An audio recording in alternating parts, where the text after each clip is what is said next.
Yo, what is going on, Arsenal fan base? Arsenal 101, Arsenal fan base. Here we go. It's the Everton game. We are away to Everton right now. And let's see what we can do as a team. I don't think there's many fans out there that are going to say Arsenal's going to win this game. And if they do, well, can't really say anything else. I think that I would be happy with a draw. It's an away game at Everton. I really would love us to win this game. It's a shame that Aubameyang's not going to be there, so the young guys have to pick this up again and deal with bringing this team home. And I think that we can do it. It will be there or thereabouts. Look, I would love to see us win 2-1, but it really depends on what type of game Everton want to play. I like the fact that both managers have been kind of pivotal in taking their teams to a different set. I wouldn't say forward, just to a different mindset, different philosophies. Ancelotti's had a little bit more success because he's built that midfield in a lot better way. Arsenal have not really had that on the field. We have Thomas Partey, but he's played a game and a half for us so far. So I can't really say that that's something that Arsenal have really built up yet because we haven't seen him dominate on the field outside of the Man United game. But I'm kind of happy with the team sheet. I don't like the fact that Williams come into the team, that Willian is back. I think that we could have done something different there. I think that you probably had a few options. Look, if Martinelli isn't going to start, then I don't know really what's going to happen. But guys, hold on a second. Emergency, so I'll be back in 2 seconds. Hold on, guys.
Right, guys. Yeah, sorry about that. We're having a little bit of technical issues. I am having some work done on my house, and they've just told me that I might lose power.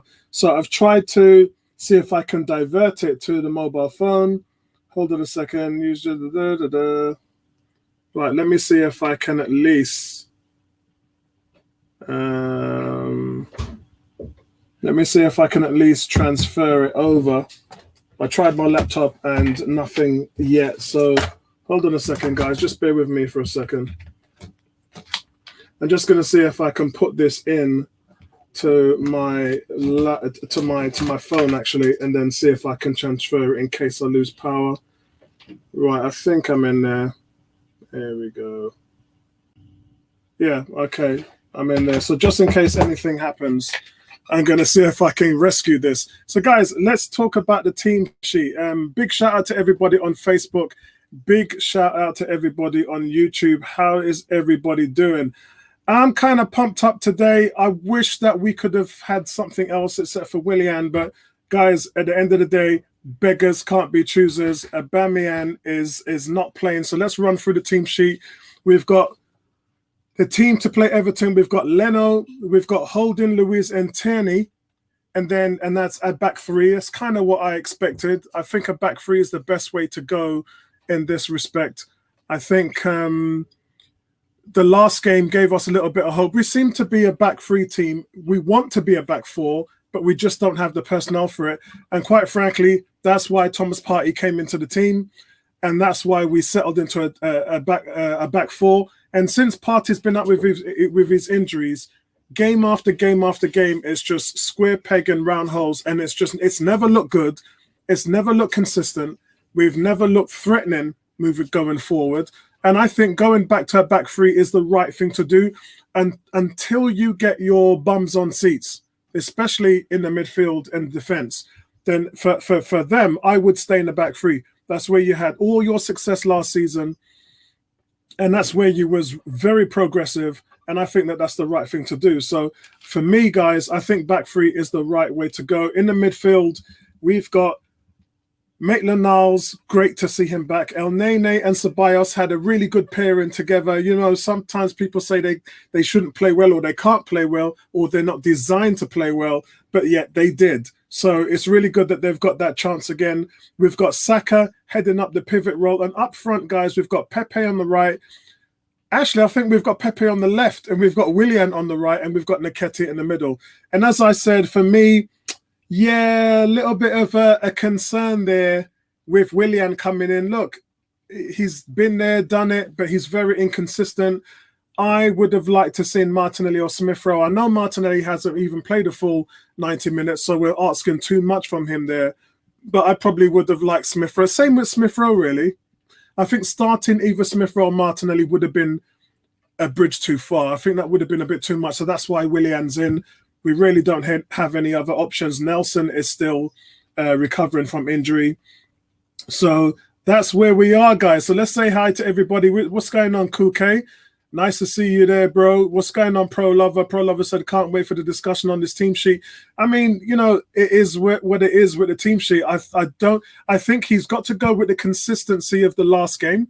That's why we're still seeing the likes of Ceballos came in, Pepe came in, Maitland-Niles came in, and Nketiah came in. And they really provided the missing energy that the team was lacking for quite a while. So I think that he's got to keep going with that. He has brought Willian back in, but that's because of a calf strain to Aubameyang. They reckon Aubameyang only needs a couple of days. Let's see what they're... Yeah, so it's just a slight calf problem with him. My major issue as well, David Luiz comes in, but you haven't made him captain. Come on. Man come in, and he ain't even captain. Boy, I don't know what's going on in that locker room, but he is the one true leader on that team. And I'm a little bit confused, perplexed that he's not the captain. So I really don't know what's going on there. I'm going to try and pick up coverage, guys, and see where we are. Ooh. I forgot to change my Chrome. So let me just see where we are. Let's try and pick up coverage of the game. Okay. But it'd be interesting to see what you guys' thoughts are on the team sheet. David is saying, let Eddie Nketiah have a go. I totally agree. Gaga saying he agrees as well. Big up again to Ramsey. Ramsey, big shout out to Canada. Canada in the house. Yo, Cricket Ball in the house. Victor representing back home in Africa, doing a ting on holidays. Hey, yo, Victor, London's gone back into tier 4.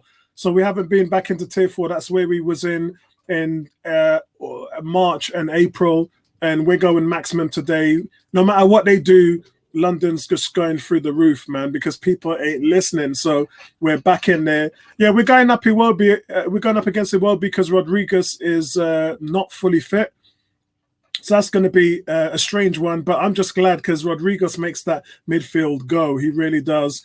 Simfo saying, I feel like we're going to smash these lot. It's the small games that we lose. Yeah, I mean, look, Southampton, had they beaten us, would have gone top. They would have gone top. Yeah, and instead, Arsenal actually, with 11 men, looked like we were going to go and win that game. So it's a real shame that we didn't finish that game with 10 men. Today, guys, can we get to the finishing line with 10 men? That's the crucial question. That's where we are. Let me just see if I can pick up. Right, here we go. Let's see if we can pick up the game now. Yeah, let's tune in and see where we are. Let's start that up. Right, so we got game coverage now. Let's plug him in over there. Right, so we're all online. What's going on, Facebook? Enough people in the house at Facebook, and Facebook is alive. If you're in the forums, say hi, guys. Say hi if you're in the forums, and hopefully you can join us for today's game. We are, again, looking at that subs bench. So the subs bench, guys, is Runinson, Bellerin. Isn't it wonderful that Bellerin didn't come back into the team? That's a mad thing, that is. It's really good that they've just left him out again, understanding the restrictions and the fact that he weren't playing well enough. We've got Cedric in there, Mustafi, Klasnach, Willock. Could Willock have played out there in Willian's place, guys? Yeah? I think that's the question. Smith Rowe, Martinelli, and Lacazette. Also, Eddie keeping Lacazette out of the team just like he did last season. And last season, we all know that he had that red card against Leicester, and that's what forced Lacazette back into the team. And when Lacazette came back into the team, he provided energy which he hadn't shown in a long time. And I said to the African Guna today, when he was talking about Nketiah starting, I said, well, he's shown more energy against Southampton than we've seen from any forward, and that is including Aubameyang, over the last 5 or 6 games. We just haven't had anybody who's been giving us that kind of movement. I think what we can't discount is Eddie's defensive work, the way how he runs into the midfield and he helps the midfield in their way to win the ball back. I think that is key, to have somebody providing you that kind of energy, and that's what the boss wants. So big up to him on there. For Everton, guys, they've only got Jordan Pickford who's back in their starting 11. So I think Alan is out, so in comes Tom Davis into the midfield for them. Seamus Coleman, their captain, makes the bench after 2 months out with a hamstring injury. I'm happy Coleman is out today. I wouldn't have liked to see him play. I would have been kind of vexed because Coleman, Rodriguez, they give them all kinds of creativity there. So I'm really, really happy with that. Really happy with where they are. Don't forget, guys, to hit a like button. Let me just fix up my cushion because the match is about to kick off soon.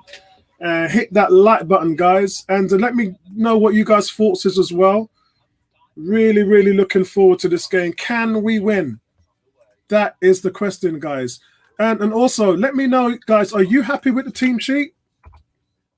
Let me hear your thoughts on what you think of the team sheet and where that goes. Let's have a look. Ramsey is saying, I really don't have great hope for today's match. Obviously, that's because Everton are in better form than we are. We're not in great form at the moment, and I think that is telling, the fact that we're coming into this game where we have scored only 3 goals in our last 8 games. That is awful. That's not even 1 goal every 2 games, guys. That's nearly 1 goal in every 3 games. and that's not good. But I really get the feeling that this team, the one that's on the lineup today, can really go ahead and score. What we saw against Southampton was really positive.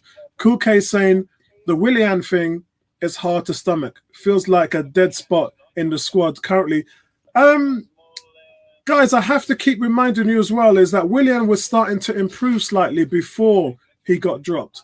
And remember, there's one game against Wolves where he did get the assist. It was a great crossover from the right side, and he did get the assist on Gabriel's goal. The problem is, when you looked at him playing against Burnley, Willian had no interest, just stayed out on the right, didn't want to bring the ball in. Remember what Saka did in the last game against Southampton? Saka got the ball on the left and then just took it past 3 players into the box, laid it off on Nketiah, who slipped the ball into Aubameyang, and then it was a goal. That's what I've been asking from Willian. I've been asking for Willian to get the ball on the right and beat a player, yeah? Beat a man, and then take the ball in and set it up that way. Without that, he's not really setting up nothing, to be honest. Nabil, how you doing, bro? I'm okay, bro. Let me get my headphones because I can barely hear you. Can you? Yeah. Maybe because let me just move the mic a little bit closer here, and let me check my mic volume. No, my mic volume's really good. Okay, yeah, I can. Let me get my headphones. So, guys, they're talking to Arteta, so let's hear what they got to say. Been unlucky, but it's too many times, and it's really difficult. We make life very difficult for ourselves. Thanks very much for your time. Thank you. Ooh, that was quick. 7 red cards. What channel are you on? Sky Sports. It's on Sky Sports. So, guys, I'm on Sky Sports main event or Sky Sports football? It would be on Sky Sports main event. Okay. Yeah, I'm watching main event. So, guys, what Arteta was talking about there is the red cards, how that has plagued the team. Too many red cards. You cannot. I mean, let's face it. We play with 10 men anyway when we got Xhaka in the team. So it's not like having one less man is new to Arsenal. But I think it's beyond stupidity that he's got 7 red cards in the last year that he's taken over. That's twice more than any manager, and you're just setting yourself up for failure. I'll wait till Nabil to get himself sorted with the mic. Nabil, what do you make of the team sheet? Have you seen the team sheet, yeah? I've literally just plugged in, so I can have a look on my... Okay, let's see if we can get the team sheet up here. Hold on a second. I'll bring it up now. I'll bring up the team sheet now. Right, let's go. Right, here we go. Right, let's bring up the team sheet. And let's see. Not a lot of change, really. Pepe's in. Here we are. Wow. Right. Wow. Right, here's the team sheet. It's on the screen here. Here's the team sheet. I've just got it on the screen. Okay, Let's so see if I can blow it up. Aubameyang's been dropped? No, he's injured. He's got a calf strain. Okay, Yeah. cool. I was saying, nice to see Nketiah start. Pepe, come on, man. I'm a real big critic more of Pepe's price tag and the whole purchase behind him rather than his performance.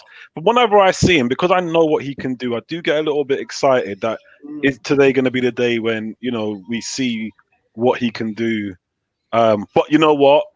I got to be brutally honest and just say this team ain't better than Everton's team.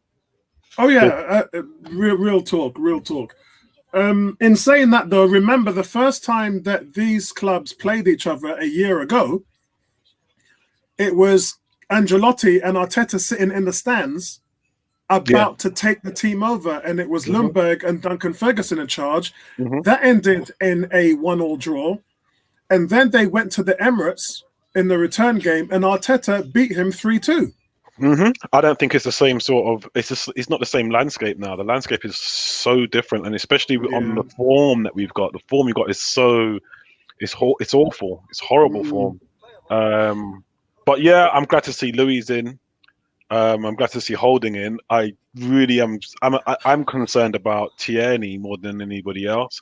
And they don't have anybody with pace that can really trouble him, though. I mean, it's where you get the pacey players where he really struggles.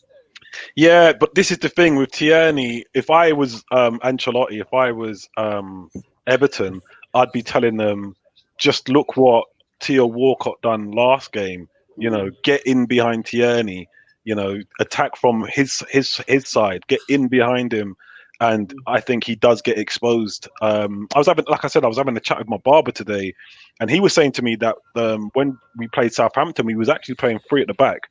Yes, And of course. we went there. We was going around 1,000. I said, well, if we were playing three at the back, and if Tierney was playing as a right centre back, then the Theo Walcott goal has to be squarely laid at his feet. Remember, I was saying because Gabriel pushed up.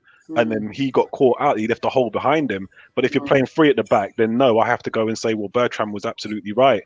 And it is Tierney's responsibility, just like how it was with Mo Salah in the Liverpool game. So that it's happened twice now. And again, I would say if I was a coach and I was looking for weaknesses, I'd say, get in behind Tierney, attack that space behind him.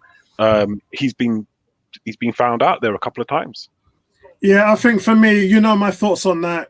Theo's done that to some of the best left backs in the world in the Champions League over the years, in the league, in big games, and that's what he does. And that's part of his forte. He's going to roast you. He's going to roast.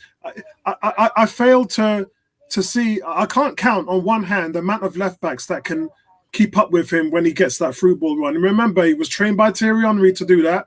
And that's what he does well. He creates one-on-one. This is what Pepe's not doing. This is why I have a go at Pepe sometimes, because Pepe has the ability to go down the flank and run into the seam, and he doesn't. Pepe tends to stand in front of his man and do a little shimmy and go centrally. Walcott is just very direct in his game, but Everton don't have anybody in their team like that today. It's confident. Yeah. I agree. I mean, they got Iwobi on the other side, and we know Iwobi is a guy who plays good defense. He's box to box. He's going to run for you, but he doesn't have the pace to beat, especially Holding. If we're in a back three, I think Holding pretty much can handle Iwobi today, and Iwobi always. It depends. Again, this is what I'm saying. I'm looking at a lot of weaknesses, and I looked at the way he stood off Barkley and Grealish, and someone else done it to him again. I think it was the next game, and I remember someone on the 101 was also saying, for God's sake, Holding, make the challenge. Commit yourself. You're a defender. You should have some perception, some timing, some. You got who was good at. There's so many defenders, great defenders who are good at that. And when you stand off of them and they're just waiting, But if you make that play, their perception of you making that play is so spot on that they will make that challenge and they won't be late. They'll get it. With Holding, it just feels like he's just got so little confidence to make that challenge. He just stands off you until you knock it past him and then follow up running past him, and then he's lost. And I like Holding, but like I said, I've got to be honest and say, Arteta has done really well with this three at the back, but I think it's been found out, and I don't think the three at the back are. When Saliba's ready, I see Luiz, I see Saliba, I see Gabriel as three at the back, and with what I'm looking at, Holding, Tierney, I don't see them as good three at the back centre backs at all. So it's funny you mention that, because when I started this stream 10 minutes ago at 5:15, or actually no, I tell a lie, I started the stream at 5 o'clock. When I started the stream at 5 o'clock, I was telling everybody in the chat that it's funny. Southampton, we went back to a back three, and we look solid.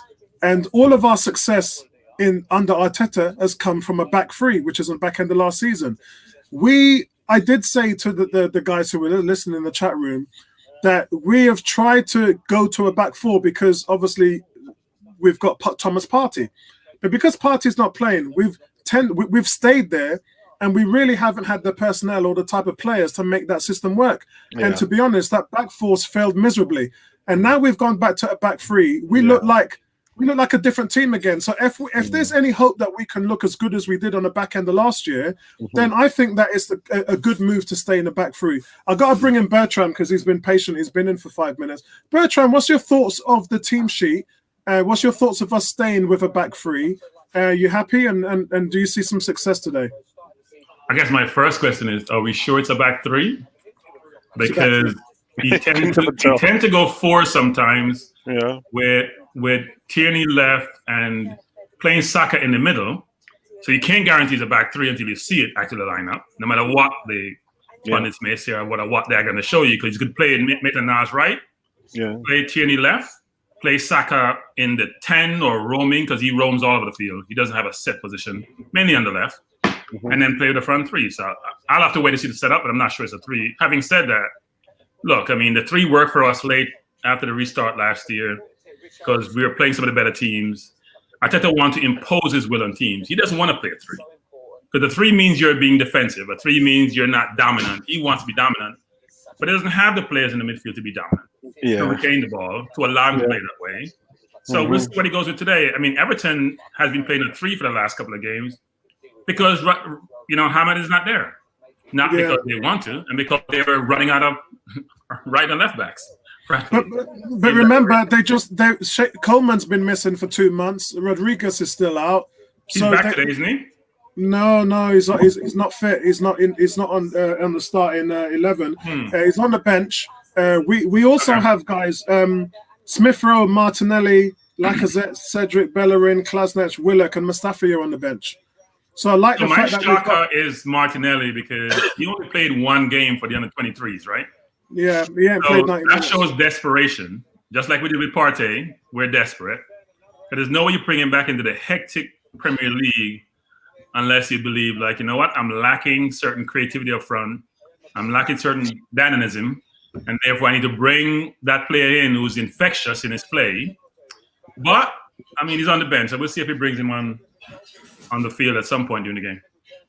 Okay, so let's get rid of this, guys. And the game is about to kick off. Bertram, it might have kicked off for you. Nabil, I think you're watching this directly with Sky. No, it's not kicked off yet. It's 1:45, it says for me. So okay, I'm watching this on Sky Sports main event, but I'm watching it through IPTV streaming. It ain't directly from Sky. Oh, so look, they're showing me a back 4. Is this a back 4? Oh no, this is a midfield 4. Yeah, it's a 3. It's a 3. Okay, 3. Because listen, he doesn't play Maitland-Niles as a right back. He plays him as a right wing back or left. Last game he played right back, didn't he? Well, he looked like a wing back to me. It was a 4. It was a 3 last game in Southampton. Yeah. It was a 3. I thought it was a 4 actually. I didn't think he said after the game it was a 3. He said I had to go. They weren't playing a 3 to me. No, look, here we go, guys. It's showing it on Sky Sports now. It's a 3 at the back. It's a 4 in the midfield. It's a 3 up front. I think it's the right thing to do because we had all of our success last year doing that. I don't think whatever they suggest, they're basing the team based on the players. You got to base it based on how he's structured. If he said it was a 3 last time, I didn't see us playing a 3. Yeah, he said it was a 3. He said we were forced to go back to it.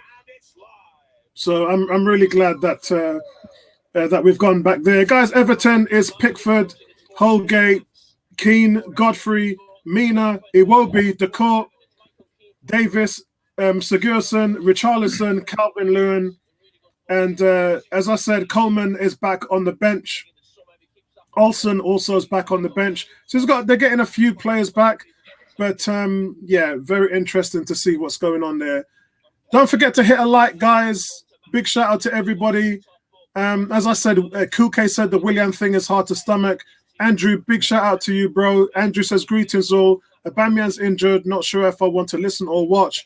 Because listen, they played.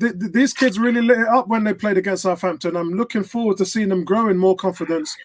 Andrew said, look at the players for Arsenal closely. I heard a rumor Xhaka will sneak in wear Maitland-Niles' shirt. Mad thing. Facebook user here. I'm just going onto Facebook to try and see who this actually is. Who is this? It might be Gary. No, it's not Gary. Right, let me just check. I've kicked off. What about you, Bertram? Yeah, I just kicked off too. You just kicked off. Cool. 20 seconds in. Yeah, I'm not. I've not kicked off yet. Yeah, I'm on 12 seconds, 13 seconds, 14 seconds, 15. So we're going to be a bit disjointed. No celebrations, Bertram. No, okay. Guys, celebrate, man. I told you. Celebrate. You're going to give me. If you score, I won't celebrate. The spoilers, man. The goal always looks slightly weaker when you see someone celebrate. I agree with that. No, but do what you want. But you know what? I'm worried. Funny enough, I'm worried about Iwobi and Richarlison. because they're going to want to get in. What we just they're said, going a very good player. They got the technique to get in behind. They got the. Okay, so big shout out to Baby Boy. Baby Boy has not signed the waivers. That's why his name's not coming up here. Baby Boy says lessons should be learned from bringing Party back early. Yeah, I'm not sure. That was stupid move to play him anyway. When you knew you had 20% chance of the injury occurring, that's 1 in 5 chances, and it was not a good call to make. Let's have a look. So why do people in the UK bet so much? I don't know, but it's not 80% chance, and you don't want to take an 80% chance, but you're going to bet something which is the max you can get is 50-50, frankly. I was trying to figure the logic out. Guys, can you hear me? I've had to move my mic around a little bit. It's, I can hear you fine. Good. Yeah, I'm gonna work on changing my setup. I'm gonna get a new mic. I might even get a new webcam. Spend some money on this thing, since it's starting to pay for itself. I might treat myself. So the game's kicked off, guys. I'm on 39 seconds.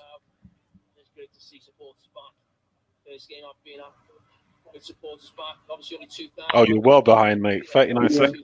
Yeah, I'm 50 seconds now. I'm on 2 minutes. Wow. All right. I'm gonna restart my Sky Go. I'm gonna restart it. How is it the streaming is quicker than the actual paid service? That's crazy. No, because remember, Sky Go is on my mobile phone. My real Sky is in there on Sky HD, and that is way faster than this. So okay. the mobile phone and tablets. You're not watching the game on the mobile phone. You can't be. Yeah, of course. Yeah. You're watching the game on a mobile phone. How? What the?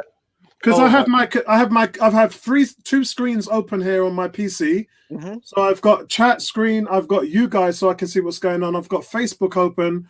I've got the stats sheet open. So I have to have this in order to play the game because I don't want to get the game up on here. All right. Yeah, come on, Arsenal. Come on, Arsenal. I mean, look at, like I said, I've been saying this in the group for a while. Even now, this starting 11, it can do. It's not a, it's when if they can even just play just a little bit under what their best is. They're a decent side. What's happening now? You're not going to believe this. What? I got up to 3 minutes and then pressed the button and it went back to 1 minute and 50. Oh God! If you're in 3 minutes, you're up with us. Yeah. So, guys, I'm on 3 minutes now. Oh, cool. Yeah. Yeah, I'm on 3 minutes. I just touched the button and it went back to 1 minute and 40 seconds. That's why I'm telling you guys I don't want to fast with it, man. I don't want to fast with it too much. Big shout out to everybody, man. Big shout out to everybody. What's your thoughts about today, guys? Scores? I've gone for Everton 2-1. Bertram? Arsenal 2-1. I said, well, it must be me then. I hate to say it, but I see 2-0 Everton. 2-0 Everton, okay. Yeah, just based on our form. I learned from Nemoris the other day. I mean, even though this lineup on paper for me, Arsenal lineup, it looks pretty exciting. I like the fact that he's got Pepe, Nketiah, and Saka in there. But look at them; they're just dominating. I just think we're just in development. We're just way behind. We're just really starting out. We're right on the basics. Yeah, we have enough energy up front with Aubameyang, who to me lacks skill and works when he feels like it. This is a hungry front three, so they may not score as well as Aubameyang does. They're going to pressure you defensively, so we'll see what happens. Yeah, and that's what they're doing straight away there. You can see straight off the get-go. I talked all week about Eddie Nketiah running into the midfield and helping to win the ball back. Pepe is doing it as well, so it's really good to see. It's very infectious. A little bit like what Sanchez used to do for Arsenal when Sanchez used to run at everything and all the other guys were like, okay, I guess we got to run too then. Yeah. Sanchez was the workaholic boy. He was a worker. And I kind of trust El Nene and Ceballos in the middle to keep the ball much better than Xhaka. Let's see. Pro Lover says, Apollo, where do you get the live stat sheet from? What's the thing called? Let me open it up here.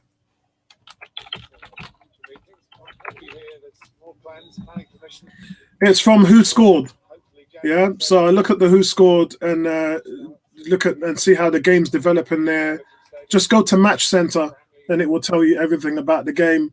It also rates the players as well, so it tells you who's had the most touches. You can see their ratings going up and down at the moment. Nice and easy. Come on. I want to see you, boy. Come on. So at the moment for Arsenal, Louise has a 6.3 rating, which is the highest in the team. Oh, so come on. It also shows you the heat maps as well. Yeah, it does. It's a good little platform, that. Yeah. That's your ball. Yeah. Stay with him. Good play. Stay with him. Stay with him. Keep on him. Don't look. Come on. Keep up. Keep up. Keep up. Yeah, Pro Lover. I'll share the link in here. That's what I'm talking about. You see, that's what I'm talking about. Holding. Make the tackle. Don't keep standing off. Trust your instincts. Wow. Richarlison, that's a tough game. You see how Maitland-Niles is just bossing Richarlison there. Richarlison is a dangerous player. Yeah, but you put Maitland-Niles in front of him, and Richarlison's going backwards, bro. Calvert-Lewin as well. He's on the next one. If he gets a chance, he's going to score. This the brother just bopped. That's a great tackle there by Holding. The brother did. Nice to see David Luiz play, and I don't know what the relationship is now like with Arteta, but it's good to see him. Very good. Yeah, it can't be very good, man.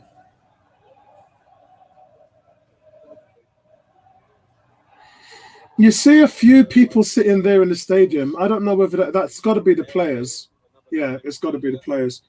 Guys, London is in Tier 4 today, which is exactly where we was in March and April. Yeah, is there such a thing? Yeah, we're maximum right now. There's no such thing as Tier 4. There is. We were in Tier 4 in March and April. So the gyms are closed now then? Everything closed. Barber, from tomorrow, everything's shut down. Wow. Bloody hell. Football for Life said, add me to the game. And Arsenal would move. You need to move, Apollo. Come here. We don't believe in those things. We're worse than you are, but we're still moving around. Where are you based? He's in New York. Oh, nice. Nice. We're still moving around. Oh, yeah. Bertram, when I met you in Liverpool Street, Nabil was supposed to turn up, but he had something and he couldn't make it that weekend. Oh, okay. Yeah. It's funny because the other meetup we had at the on Hollywood Road, on Holloway Road, and Nabil came to that one, so we met up there. That was before the game. Okay.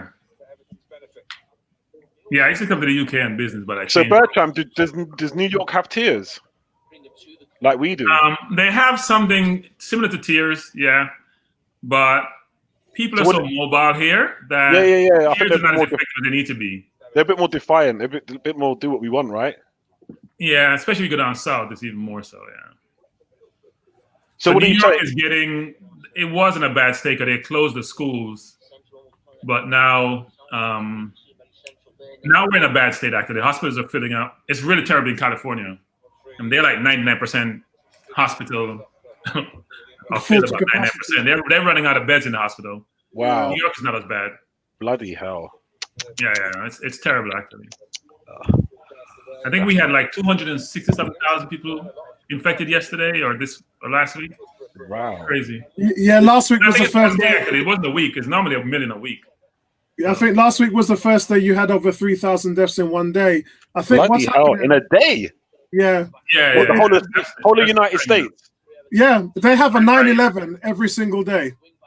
Yeah. Yeah, every single day. It's only going to get worse because it's holiday season, so it's going to get worse.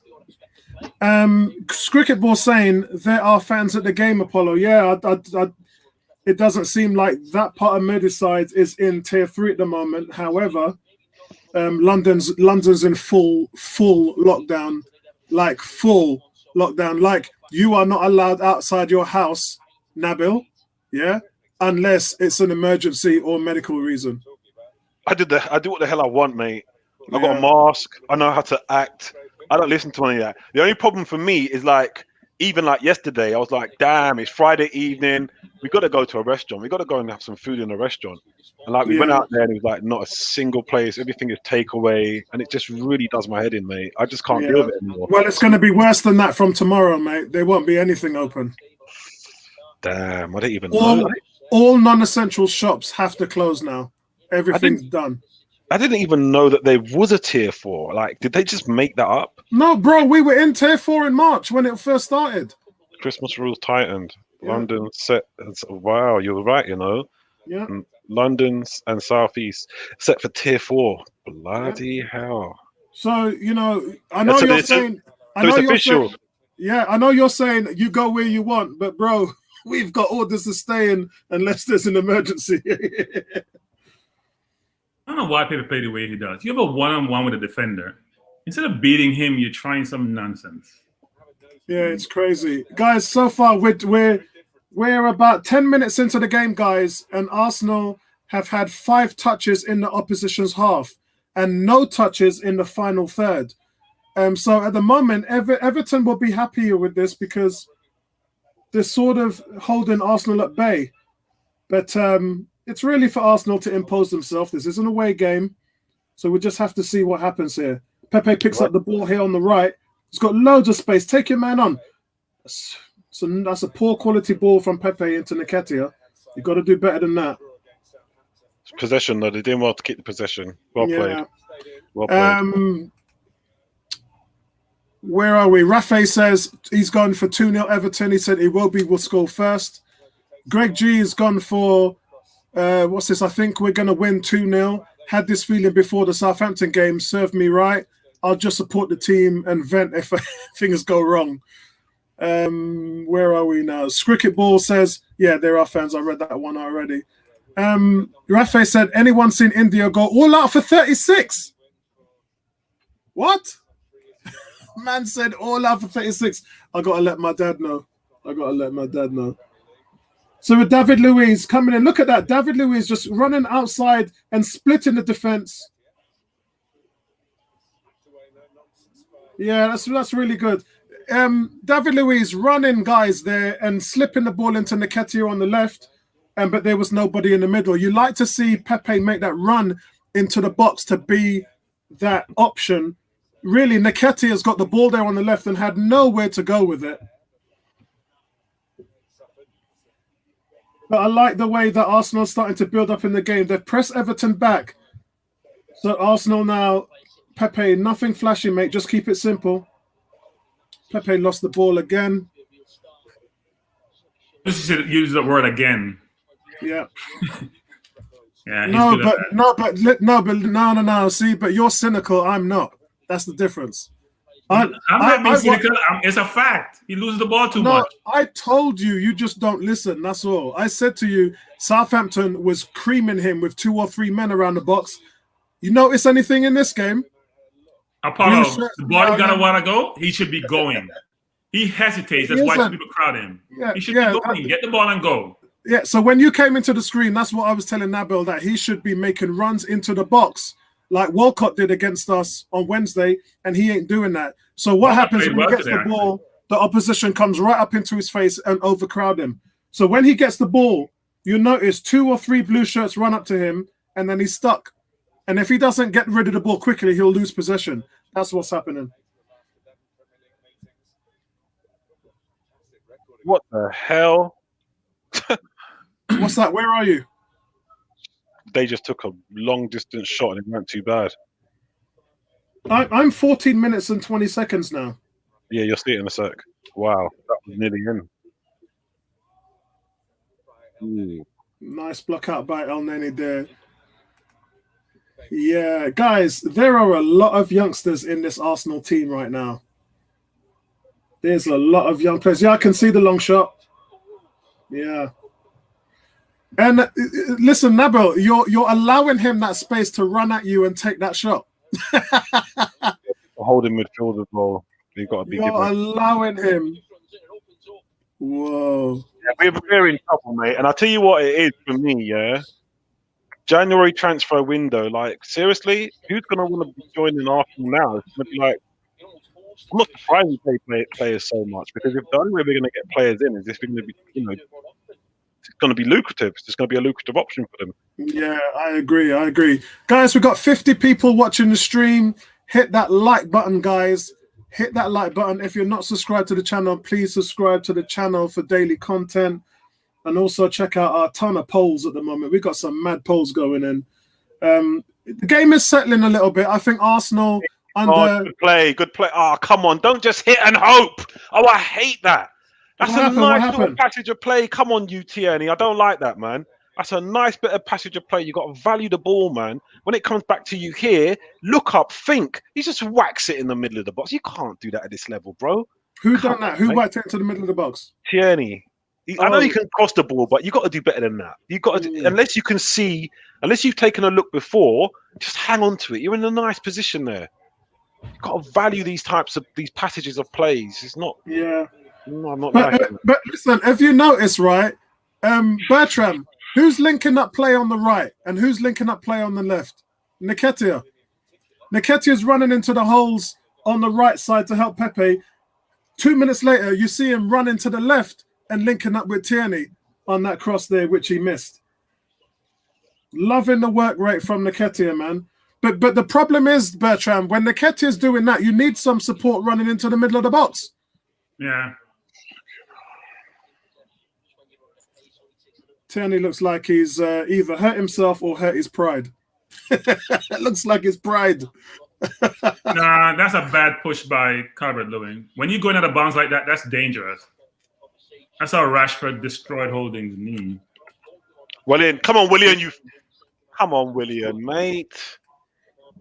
Kuke is saying it won't be still can't cross a ball. Arsenal DNA. Mad. G is saying Iwobi is very, very non-threatening. Our guy. He also says the court just summed up Willian's Arsenal career with that. Yeah, but the Corey's a beast, though. Just have it right. You know, he's a problem. Him and Calvert-Lewin are the biggest problems in this team right now, I think. I don't understand what Rafai's saying here. He says cross. And inshallah. Yeah, he knows that. I know what you're saying. That's Tierney he's talking about. That's what Tierney's just done. Inshallah is God willing. So let's just hope for it. Hope for the best. And that's what Tierney's just done that I did not like. You know, don't do that. You're in a nice position. You're not under any pressure. There's no one within a good couple of feet from you. Pick your pass. Yeah. Normally he's a good crosser of the ball as well. Of course he is. If you can't pick your pass, just keep possession. You know, just check. Square it. You know, just keep possession. Don't just cross an inshallah. I hate that. I forgot who said that, but that's like literally our tactic. You know, cross and hope for the best. 44 crosses we done the other day, and I don't think we've got a shot on target from that or a header on target from that. That's exactly what that is. That's just cross and inshallah, cross hope for the best. Cricket Ball, did you see that India was all out for 36? Cricket Ball says, and yet no VAR. Bertram, real nonsense. Cool K's just saying Bertram has turned into Mr. Angry lately. Leave Bertram alone, man. Lately. leave Bertram. No, you know what? Bertram don't like watching no losing teams, you know. I see Bertram over the last few weeks. He don't like watching no losing teams, man. Come on, Louis. Nice play. Step up. Pick your pass, my son. Go on. Nice play. Nice and easy. Well in, William. That's it. Take your time. Just keep possession. Just think about it. Let's just make a nice bit of approach. Good play again. Oh, that ball stays. Yeah, I like that. Look. Go on, Pepe. Do something with it now. That's it. Look how Maitland-Niles is just breaking up the play. Every time they bring the ball over Maitland-Niles' way, he just breaks up the play. I've seen 6 guys run into Maitland-Niles, and he just takes the ball off them, and the ball goes the other way. Get the ball. Hold on to it. David Luiz bringing the ball up now into the half. It just makes the pass look so easy. Well in. Time, Sonny. Get that ball, William. Come on, William. My God, does he win any 50-50s? My God. Bloody hell. He doesn't win any 50-50s, you know. I must say, though, that David Luiz is a weapon on the ball, man, when he's passing. Of course he is. He's a weapon. Of course he is. The managers know that. Well in, hold it. Nice and tidy. Just time. Come on, let's just really work it. Let's have some real approach play, guys. And again. Nice play, Ceballos. Nice play. Nice turn. Pick your pass. Well played. Nice and easy. That's it. Don't lose it, Pepe. And again, good play. That's better. Nice play. Spread it out. Good play. This is good. They look much better. And again, like Southampton, keeper, like Southampton, man. I tell you what, though, we are missing a number 10, though. That's a nice ball inside. Never mind. Nice try. Get yourself organised. So basically, Ceballos, how do you say his name? Oh, Jesus Ceballos. Christ. Ceballos is the creative spark in the middle.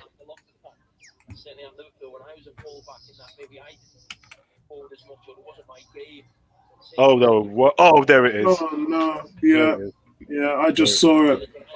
Guys, Everton just scored. Calvin Lewin. Nice cross from Iwobi. A nice pick from Iwobi. That's what I'm saying. That's what Pepe needs to be doing. That's a nice pick. That's what Pepe and Willian, they're not doing anything like that. Look at they're going for it. They're going for it, mate. And you can see that we're not going for it. Very tentative. Yeah, once you get into that final third. By the way, it's Holding scored, you know. Yeah.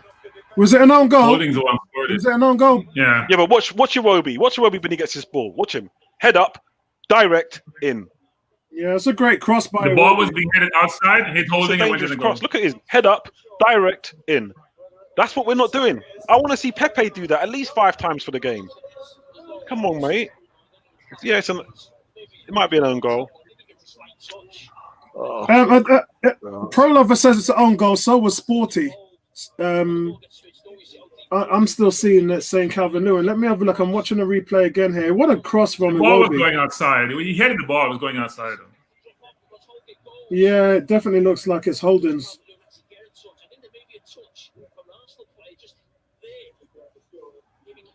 Yeah, it's an own goal from William is just taking up space on the field. Take him out and put in Willock. Do something.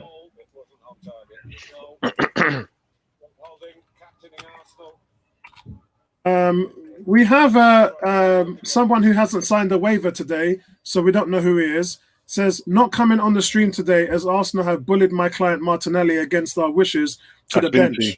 That's Vinci, no? Ooh, Vince is the only person who mentions the word client, so it definitely is. That's what I'm saying. It definitely is Vinci. So, guys, yeah, we're changing that. It's Everton 1, Arsenal 0, and it's a Holding own goal after 22 minutes. Oh, man. So what happened, guys? It looks like Davis switches the ball wide to Iwobi on the right. He delivers a low, fast whipping cross to Calvin Lewin. Calvin Lewin, by the way, is running in on it. He's trying to peel off Holding, but he doesn't get connection with his header. But it comes off Holding to go into the bottom left corner of the net. So it's gone down as a Holding own goal. Yeah, I don't think there's much that they can have done about that one. The speed and the pace on the cross, you just got to deal with that. You as a defender, you got to get in front of somebody. But if you look, Calvin Lewin's actually making a run. He's actually darting into the box. So very difficult for Holding to deal with there. Oh man, now we're really up against it. Oh yeah, really up against it. Yeah, I mean, for me, like I said, look, here we go. Now watch this. Now you're in the final third. This is what happened. This is what I'm talking about. We just don't look like we're hungry, threatening, direct, confident, anything. So how are you going to score? Literally, how do you expect to really score? This is the thing with me when I'm watching Arsenal, and I come again, David Luiz. Look, you've got possession. You're just knocking it about, but there's no real intent. Control the ball and do something with it. Paul is always bigging you up. You are in the mile by yourself. You and God alone. What do you do with the ball? Yeah, that's bad. You and God alone. Apollo talk about how great you are. Yeah, you got to take your time. You got to take your time. You're not good enough. Who's that? No, it's not. I wouldn't say it's good. I wouldn't say it's. He's got to take his time. He has all day to do something different than that. That's ridiculous. He has all day. All day. He's got to do better. All day. He's got. I wouldn't hit that first time. Lack of quality. I'd take a touch just to get it out of my feet, and I'd spend that. You take your time and pick a corner. You take your time and pick a corner. Yeah. That was like a hopeful kick. I'm gonna take it someplace. That's what I'm saying. That's the whole confidence thing that I'm talking about. It's just rushed. It's just Nketiah just missed the target there. That was he needed to do better than that. A quality player, if he's a quality player, he's got to take a touch, but that touch just gets it half a yard in front of him, so he can just ping it in the bottom corner. You know, you don't hit that first time. He You got don't a beautiful ball. Nice play, You talk Pepe. about a hopeful ball. Got a beautiful ball, clear. It's crazy. They he should have done better with it. Nice ball. Who is that? That's a good ball. Come on, Saka. You got to check that run there, mate. Who's this? That defender looks tidy though. It's a nice play. I like this play. Look at this. Actually, Tierney's doing well. He's just done that twice now. Yeah, no, he's doing well. 2 good balls there from Tierney. Yeah, Saka knows. You got to try and check that run, mate. Go back on him. Mina, he's good. Yeah, Mina's good. Mina had him. That's it. Whip it in. Go on, son. Who are you doing that to? Come on, Eddie, man. I want Eddie to have a solid game today because we've seen Aubameyang and Lacazette just miss chances week after week. You got to put those away, man. Nice play. Good that Saka's getting involved. Pepe, take him on. Take him on. I don't care if you lose the ball. That's it, son. Go on, keep going. Take him on. That's it, lad. And I get a nice play. Now whip that. Whip it. For fuck's sake. Sorry. Come on, son. We get moments, you know. You get flashes. That's a nice ball from El Neni. Yeah, that ran away from you, Chavalas. I can see bad control. Yeah, he ran away from him. Yeah. He ran away from him. Yeah. Ooh, it's probably hurt him. So, Sporties is saying, missed a big chance. He said, cricket ball, at least we get to see Martinelli today. I'm not sure if we're going to see him. I think we got more chance of seeing. That's a foul, referee. I think we got more chance of seeing Smith Rowe today. Gerard said, guys, which direction are we going in? I'm embarrassed. Guys, I don't know what to feel. Listen, just get behind the team. That's what I always say. Victor saying Arteta is out of his depth. He wants the strikers to be part of the defense. This takes the steam out of the strikers as they have to do a lot of running for this. And I guess that's why Lacazette isn't starting today, mate. But yeah, you are right. He does want them to come back and be a part of the midfield and help to win the ball back. That's the saying, football, guys. I mean, we keep talking about this is not about Arteta. It's the quality of players. Listen, watch Liverpool today, guys. 7-0 against Palace, obliterated them. And there isn't anything Palace could have done. The Palace didn't have Benteke. I thought they were missing Benteke. But was Zaha playing today? No, he took the day off. Nice play. Unlucky, lads. Unlucky. Unlucky. That's what I want to see. Bit of a directness in the final third. Unlucky, Saka.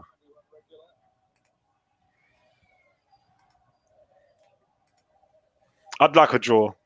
I'll take a draw. I would take a draw as well because, I'll take a draw. What can you do, man? I'll take a draw. I'll take a couple of draws right now just to steady the ship. Keep us, ticking over.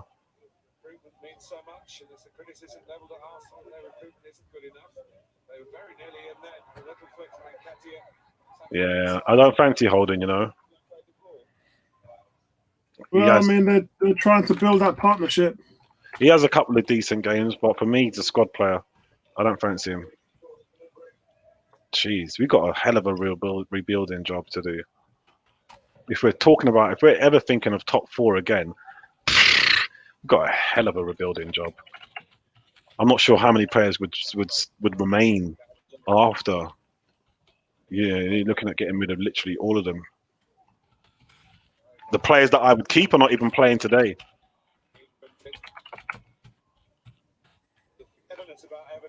Imagine that. Everton are better than us, boy. But I think Everton has been poised. Everton's not desperate at the moment. The problem is when you're getting a bad run of turn like Arsenal are, then you all of your deficiencies they show up, and you get desperate. You look desperate. You play desperate, and everything. Just be calm, just be relaxed, and just let the game come to you. At the moment, we're playing like we're petrified. And Everton's actually playing a little bit more relaxed. They're allowing us to come at them, and then they can take us on the counter-attack. I'm confident with how we're doing. I don't think we're doing terrible. No, I think we're definitely doing better. We got to put them away. Everton hasn't gotten any chance. We got a clear chance. He will be running past our midfield, man.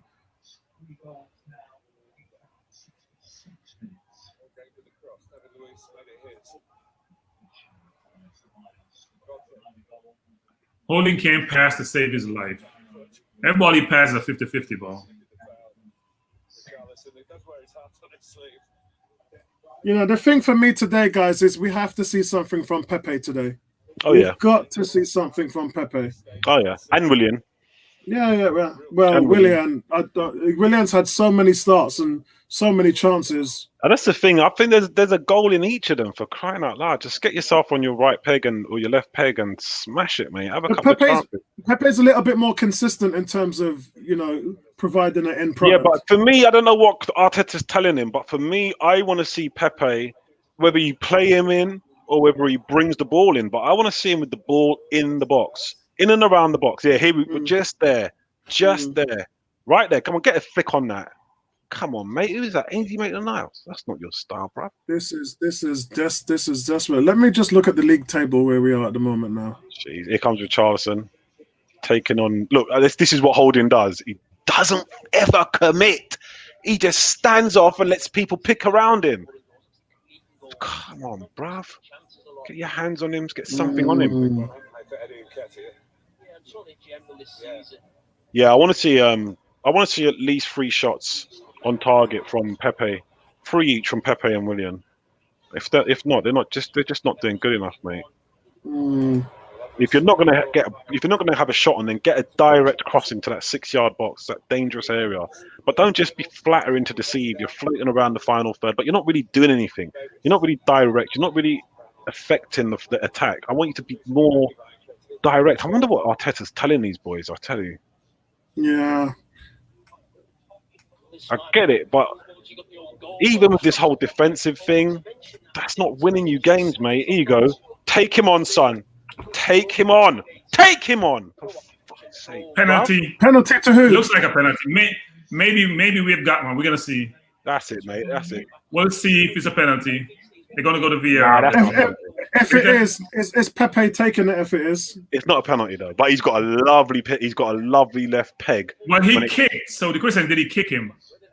It's not a penalty in my. Oh, it's a penalty. It's a penalty. It's a penalty. It's a penalty, guys. Penalty to Arsenal. Yeah, penalty to Arsenal. Tom Davis. Yeah, it has to be a penalty. He didn't touch the ball at all. It is. You can only get it from the behind the goal angle.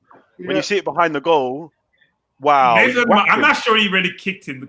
He's whacked him, Look at Maitland-Niles' face when he looked up. Look at his face when he looked up.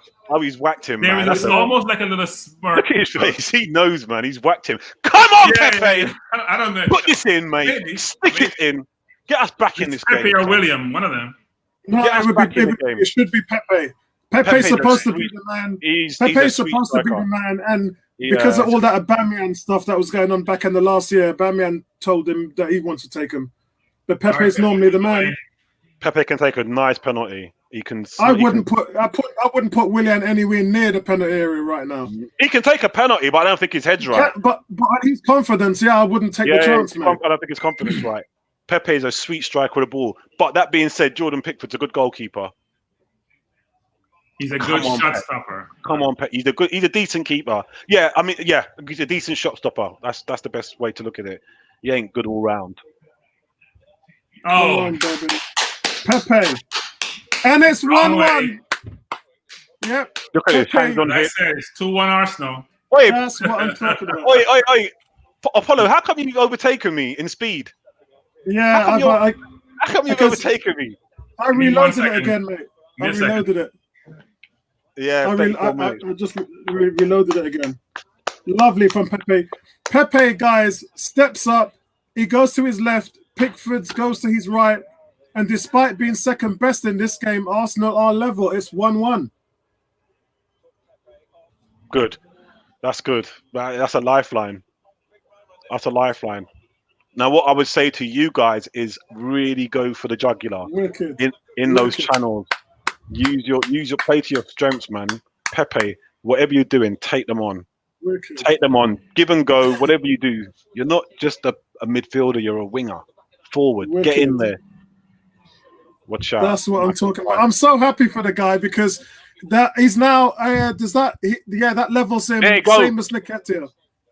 He's 5 goals this season for Arsenal, level with Nketiah and Aubameyang. That's it. Keep going, William. Nice play. Slow it down. That's it. Slow it down. That's it. Positions. Good play, guys. Good plays. I like what I'm seeing here. I like what I'm seeing here. Gotta get our head together, man. Get back in this game. Who's captain? Louise. No, I don't. I have no idea who the captain is. Holding's Oh, captain. Holding. Okay, Holding. Rob Holding is captain. Yeah. Over I said he David should have Luiz. been the captain. I said he should have been the captain before he got injured against Man United about a year ago. Over David Luiz. Why are you passing the ball? I think that's a slap in the face to David Luiz. What's he going to do with the ball when you give it to him there? Jesus Lord. Yeah, I think that's more about what's happened between them both. I agree. Ooh, unlucky. Well in, lads. Well in. Just keep it nice and tight. Feeling a bit more positive, man. Feeling a bit more positive now. Come on, man. Come on. Leonard is giving someone the ball where they can't do anything with it except make a one. Give the person the ball he can maneuver left or right. Don't give him the ball when he can't do anything with the ball. Come on. David, Jamie Carragher rates Maitland-Niles over Bellerin. Well, no shit, bro. Jamie, you're kind of late, Jamie. What did he say? He rates who? He rates Maitland-Niles over Bellerin. Yeah, he's better than Bellerin. You got to flog Bellerin. I'd flog Bellerin and I'd flog Lacazette. And I've usually been Lacazette's staunchest supporter. But we've got to get out of the mindset of thinking anybody's going to buy our deadwood. We've got to be looking at players who we think teams might want. For me, the person that needs to step up in this game is Ceballos. Ceballos has been poor so far today. I feel sorry for him. Because what kind of position is he playing? It's a half in, half out position. What do you want from him? If you want more creativity from him, he's playing in a bit of a deeper role for that. You know, so that's the thing about. Guys, we're playing fine. Trust me, we're playing. Yeah, fine. I think so too. We're playing fine. Everton hasn't really threatened us. Apart from a couple of crosses, they haven't broken us through the middle. They haven't done anything yet. Yeah, I think so too. We just need a little bit more out of a few players in order for us to win this game. For me personally, the only thing that I want is like when it gets to that final third and you're looking at those channels, you're looking at the point where, you know, the corner of the 18-yard box, that is a danger zone for a man like Pepe. If you get your head right and you really attack them there, they should be pooing their pants because of what he can do. I know what Pepe can do. If he can just get his head right and just attack them from that corner, cutting inside. Same with Willian, same with Saka. Really approach them at that flank because we ain't got no number 10. We ain't got nothing in the center where you're going to get that creativity from. Look at that ball from David Luiz. That's the area. Right on that button. Right to Pepe. That's where it needs to be.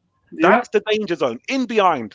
If you can get Pepe running in behind, if he gets past them once, getting into that channel, danger. Whether he's going to cut it back, whether he's going to have a bang on target. That's what we should be doing. And that's the only area where I'm like, come on, guys, I need to see more.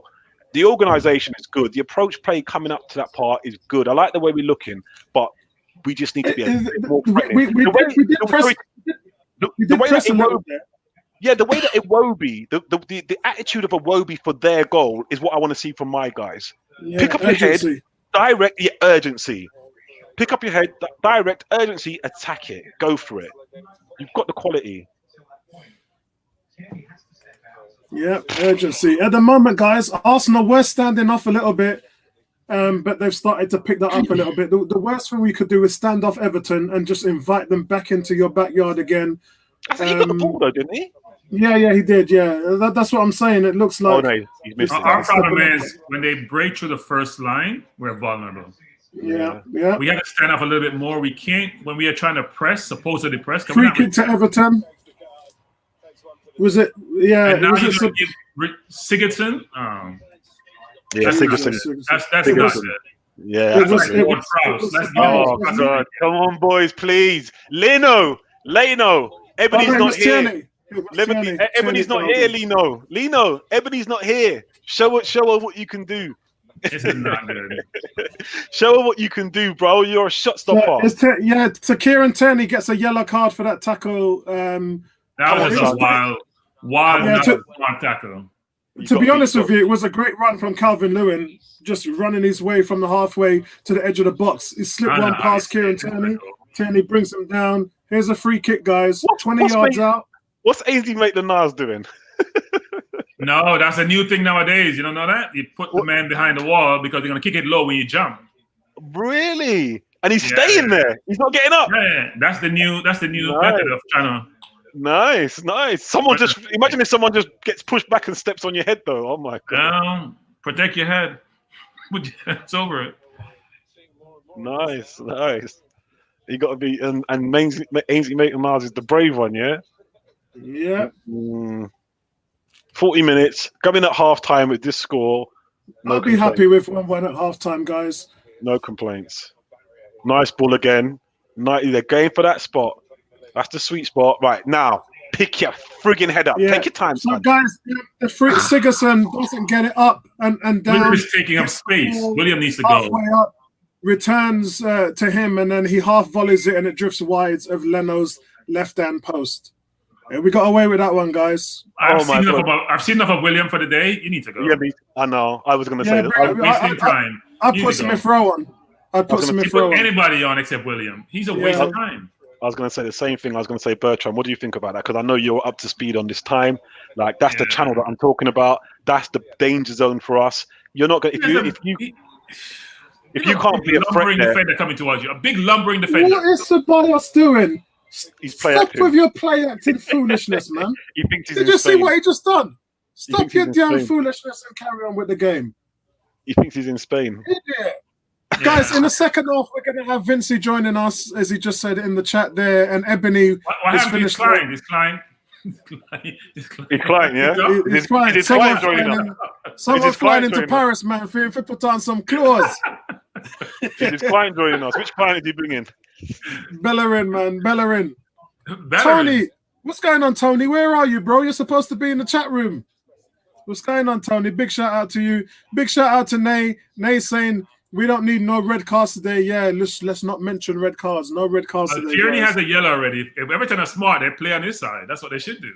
Yeah. Some more teams don't do that. I said that at the beginning to Apollo. I said it to my barber today. If I'm Everton, I'm going to target Tierney and his flank. Yeah. I'm going to target him. Just like what, Salah got the better of him. Theo Walcott got the better of him. That's my route in. That's where I'm going. To be fair, that's where it will be. I mean, I got to be honest. Ceballos hasn't been good today. William's been atrocious. Yeah, I wouldn't knock Tobias for real because, like I said, I wouldn't knock Tobias either. He's having enough. Yeah, he's not started yet. He hasn't started playing yet. He's playing in a nothing role. The way they're playing, Willian is just a passenger. The way El Neni and Ceballos are playing, it's a nothing role. Look, Iri's on the ball. It's a nothing role. It's not creative. It's not defensive. It's just centre midfield. It's just a Henderson role. There's no frills. Man, Willian is atrocious. There you go. Nice pass by Ceballos. Good shot. Well, that's what I want to see, son. And right, you see that ball a while ago? Yeah. If he looked left and rolled to make that now, he's in on the keeper. You know that. Mm-hmm. If he just rolls it to him, he's in on the keeper. So Cool K's just said Willian is terrible. Tony's coming in at halftime. So at halftime, guys, we got Ebony, Vincey, and Tony coming in. Sporty saying, I'm with Cool K. When we talk about lack of creativity, it effectively is with them. We might need to swallow Willian's wage and replace him. Surely we can't find a better solution than Ceballos in the transfer window. No, we don't need to. There's Thomas Partey. Am I already here? I don't know why we back Leno. Leno is a brilliant keeper. Leno, that's what I'm saying. Where's Ebony? Brilliant. Ebony, get in here, mate. And bring Martinez with you. Bring Martinez with you. Look at his save from Leno. Brilliant save. Yeah, mate. That's what I'm talking about. That's what he does. That's what he gives you. That's what he brings. You know, that's a nice save. Yeah, unfortunately, it's just the saves. I'd like to see him improve on a lot of other things, man. His distribution. No? Yeah. Corner. They scored. Calvin Lewin. Corner. No, Diermina. Oh, corner though, innit? I knew it. Oh, Jesus Christ. He did a lot in the World Cup, didn't he? He did a lot in the World Cup.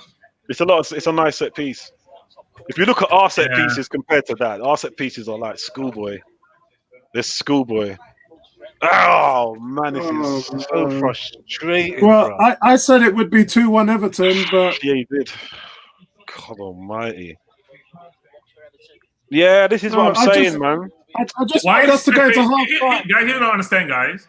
When you're on corner, you have to put if you have Yeremina at 6'3", you can't put Pepe to mark him.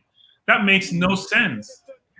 We're not playing zone. We're not playing true zone. So if you're going to run with somebody, you got to put your biggest player in him. David Luiz should be marking him. And David will probably bounce him or get him off stride. You can't put Pepe to mark him. It's a mismatch. Yeah. Well, you know, they used to do that with Monreal and all that foolishness, didn't they? They used to put the smallest player on the biggest one. Yeah. And I just don't understand it. You know who the target is. You know who the... Why isn't Holding or Louise on him?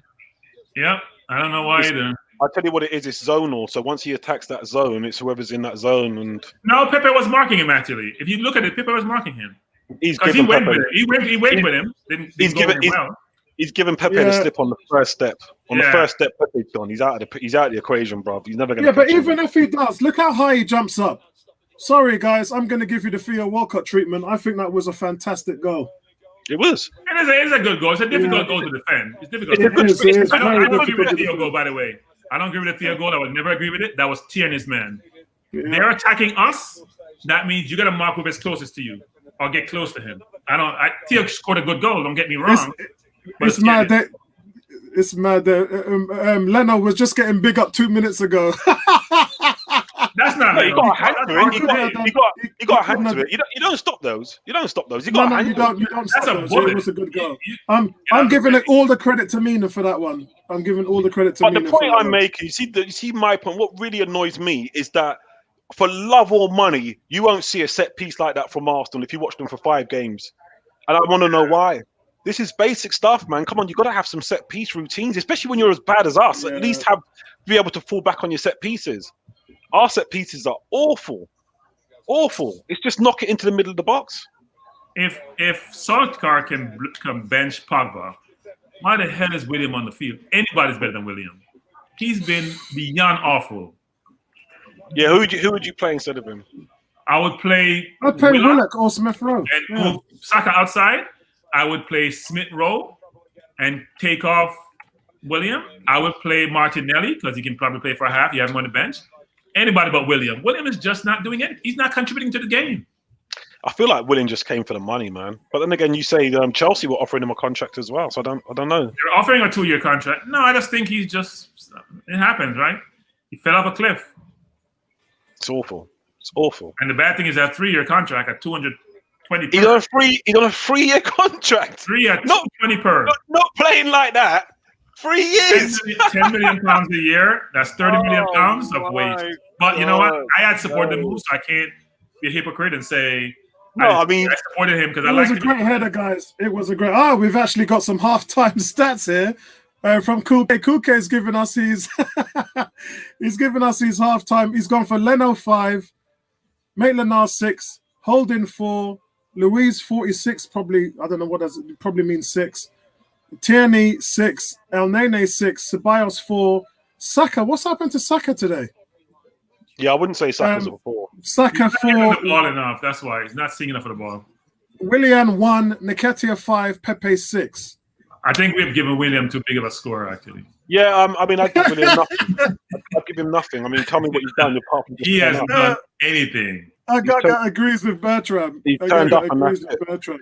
He's just He can't be that bad. He's not that bad a player. He's just not. Nabil, Nabil, what's your feeling on the first half? I was like you. I just wanted to get to halftime. 1-1.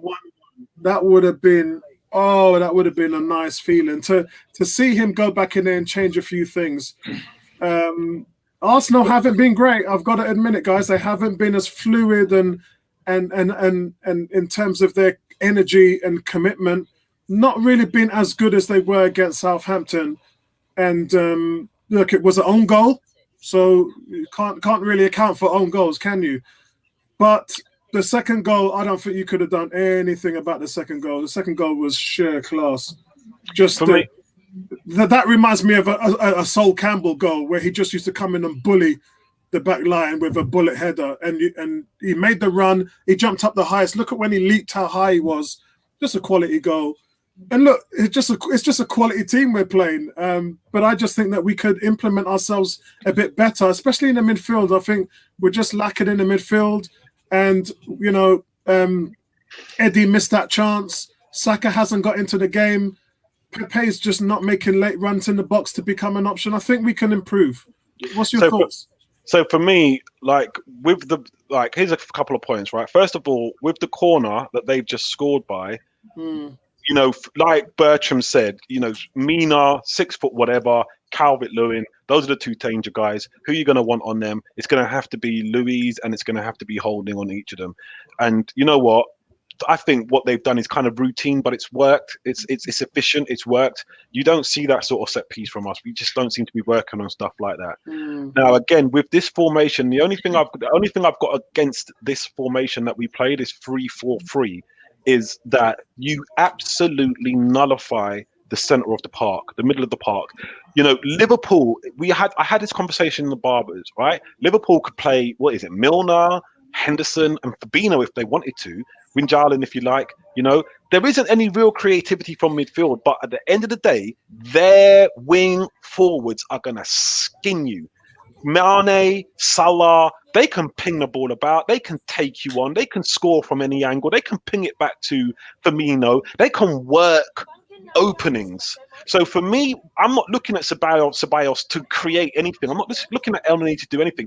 All I'm looking for is because this is where you complement this formation. All I'm looking for is for them to ping it out to either Saka, Willian, or Pepe on those flanky channels, not far out on the touchline, just on the 18-yard box, those channels, and you've got to work it. And because we're not doing that, we're not going to get anything out of the game. Where is your opening going to come from? I'm going to say it one more time. Ceballos ain't going to open nothing up from there. If you want Ceballos to open anything up, you've got to push him. You got to play a number 10. You got to, or you play a 4-3-3. But isn't that supposed to be Saka's? Isn't that supposed to be Saka's role? That's why I said Saka's on the wing back role. Saka's on a wing back role. The best you can expect from Saka is to cut inside, drift inside into the middle. That's what he does. But don't expect, because if you notice, right, Tierney's taking the overlap, which will allow Saka to cut inside. Tierney's doing his job, but we just haven't. Saka's been missing. I think I saw 2 instances where he got the ball. One of them, the ball was played through. He got there too late. He went out of bounds. One other time, he had an overlap play with Tierney. He just hasn't got into the game yet. So then maybe that's some good news. For me, like I said to you, you know, Bertram again, he was completely on the ball. And I'm like, you know what? I've got no problem with the approach play, the build-up. Oh, God. Graham Souness is whipping Willian. He's whipping him. The organisation, like I said, it's fine. The organisation is fine. The only thing for me is like now where you see Maitland-Niles drifting in. The only thing for me is the corner of the penalty box. Those channels there. That's where our creativity is going to come from. That's where our opening is going to come from. When you get the ball out to Willian out on that flank, it's like you might as well just kick it into touch. He ain't going to do nothing. You know, he ain't going to do nothing. So for me, it's like the score ain't going to change until we can work those flanks and those channels and get in there. Yeah, guys, they're just trashing Willian. What they're saying is on the Iwobi assist on that, he was just jogging. He did nothing. He didn't pressure the ball. So that's the thing. You realize he didn't pressure the ball. And if you don't pressure the ball, then the man has all day to pick out his pass. Yeah. We had 6 men in the box, and they had 3, and they still get ahead on the ball. Yeah. Because you got to pressure the pass, and then I'm going to you see, look what they're showing us. Holding and David Luiz. Who have you got? You're the centre-backs. Who have you got? It's ridiculous. Look at them. Who have you got? It's zonal. Yeah. So guys, Cricket Boss said we need someone who did what Saka did, pass the ball to Uber in the last game. That's why we're talking about Willian. Willian is supposed to be the guy who's the creator, and I think you just got put on Willock, put on Smith Rowe. Here's what's interesting. Get this guy off. Why is Pepe marking him? I think this is Jimmy. Nice one, Jimmy. Jimmy's listening to the stream from Facebook and saying, why is Pepe marking him? Midfield, I don't think the midfield's been great. I think Elneny's been okay, and I think Ceballos hasn't even got into the game yet. And go back to this point. He's making the same point I was making earlier. Why is Pepe marking a 6'3" player? He doesn't have the size and doesn't have the height. Yeah. But David Luiz probably would body him, knowing David Luiz would probably even be holding him and give away a penalty. But he wouldn't allow him to just run freely. You have to make it difficult for him to get into position to score. Now, it's a great header, and he's big, and it's hard to do so, just like Van Dijk. But you have to intercept his run, block him, do something, push him off stride. Yeah. He runs freely. He's done it in the World Cup. I think he scored about 3 in the World Cup. Yeah, he did. Yeah, he was fantastic in the World Cup. You have to interrupt his play. Now, look, I think William, look, if we just think about the overall game, I'm fine with our approach and what we're doing. I don't think that's the issue. But you can't play with 10 men. You can't play with 10 men in the Premier League, you're going to lose. It's almost innate, it's natural. And William contributes nothing. In today's game, what's happening is this. So normally when Abba plays on the wing, David Luiz is fighting him over the top. Yes. How many balls he put over the top to the left? Yes. He's going across the field to the right to Pepe because he can't find William. Because don't know what the hell William is doing. So normally what we do is we pull Lacazette down, we move Abba up, so David Luiz is fighting behind. That strategy is not being employed today. He's trying to find Pepe, and we're not getting there because it's too far. You're going too far, diagonal across the field, and Godfrey's heading those ball out. We got to change our strategy. Take Pepe up, take William off the field. It's not working. Yeah. But like I said, but the thing is, if you're going to take William off, then you're going to push Saka into that sort of left wing forward role. But then who are you going to put on the wing back? Well, you can leave Saka there if you want, and you can put Willock on the field. You can put Martinelli on the field on the left wing. You could have a hybrid formation, right? You may be playing two up top with William in the hole. You may just change. You won't play a real winger per se, or you put Martinelli out there. You can do what Southampton does a lot of time. They were doing before Ince came back. What some other teams are doing, which are almost like two forwards. Pepe needs to go to the middle sometimes. Pepe gets lost on the wing. He doesn't touch the ball enough with his skill. He needs to drift in the middle sometimes and be more ball dominant. When he gets the ball, he holds it, and they come 2-3 come, and he loses it. We go back to square one. He's got to make it out. Yeah, this is that's. I don't think we're playing poorly, though. I don't think we're playing poorly. Yeah, Carletto said Carletto is as a Aubameyang injured. Yeah, he's got a calf injury. It's only a slight injury, but they reckon that he went partying last night. He couldn't get up. They reckon that he'll be back maybe 3 to 4 days. Not sure if he's going to make the next game. G is saying, let's be honest, when you compare the two teams, a draw here for us would be a great result. Hopefully we can fluke one in the second half. Yeah, the bad thing is two draws is a loss and a draw. And Jimmy's saying only Arsenal can face one shot on target and concede 2 goals. That happened to us last season too. Carlito saying, can someone explain the Saliba situation? Not until January, my friend. Look, no Guendouzi, no Ozil, no Saliba, no, who was the other one? Torreira. Those are the 4 players that decided we're not going to be on the roster. So they got to take that. They got to eat that. And why did who scored give Pepe 6.6? Did I miss something? Yeah, he scored a penalty, bro. Tony saying Nketiah missed a chance. Yeah, he did. He had the one chance. He missed it. Should have done better there. G saying Souness. Yeah, that's what I just said, G. He laid into Willian there. I was just watching the replay. And Willian's just been atrocious. Put Willock on straight away. What is Arteta's looking at that we can't see from Willian? I don't get it. It's ability. You know, he's got the ability. Bloody hell, he's the best player in Arsenal's team right now, but he's just not doing it. He's just not doing it. What can you do if you're not doing it? You got to drop him at some point. Yeah. He's not doing it. He technically, I mean, he's the best ability-wise. There's no ifs or buts. He's clearly the best player at Arsenal right now. You know, when he's on song, he's a bloody dangerous player. He's a Listen, I hate to play against Willian. When we had to play against him, I did not like that at all. But I don't know what's happening. I've put it down to chemistry. That's all I put it down to. I've just put it down to he's not used to playing in this setup, or whether it's the tactics, whether it's the players around him. You know, I mean, you think of the fact that he had the Giroud, Tammy Abrahams as a target man. He had all them guys in the midfield. He was playing with Hazard, who was probably the best player in the Premiership at that point. You know, he had all them players that were playing around him. Then he comes to this team.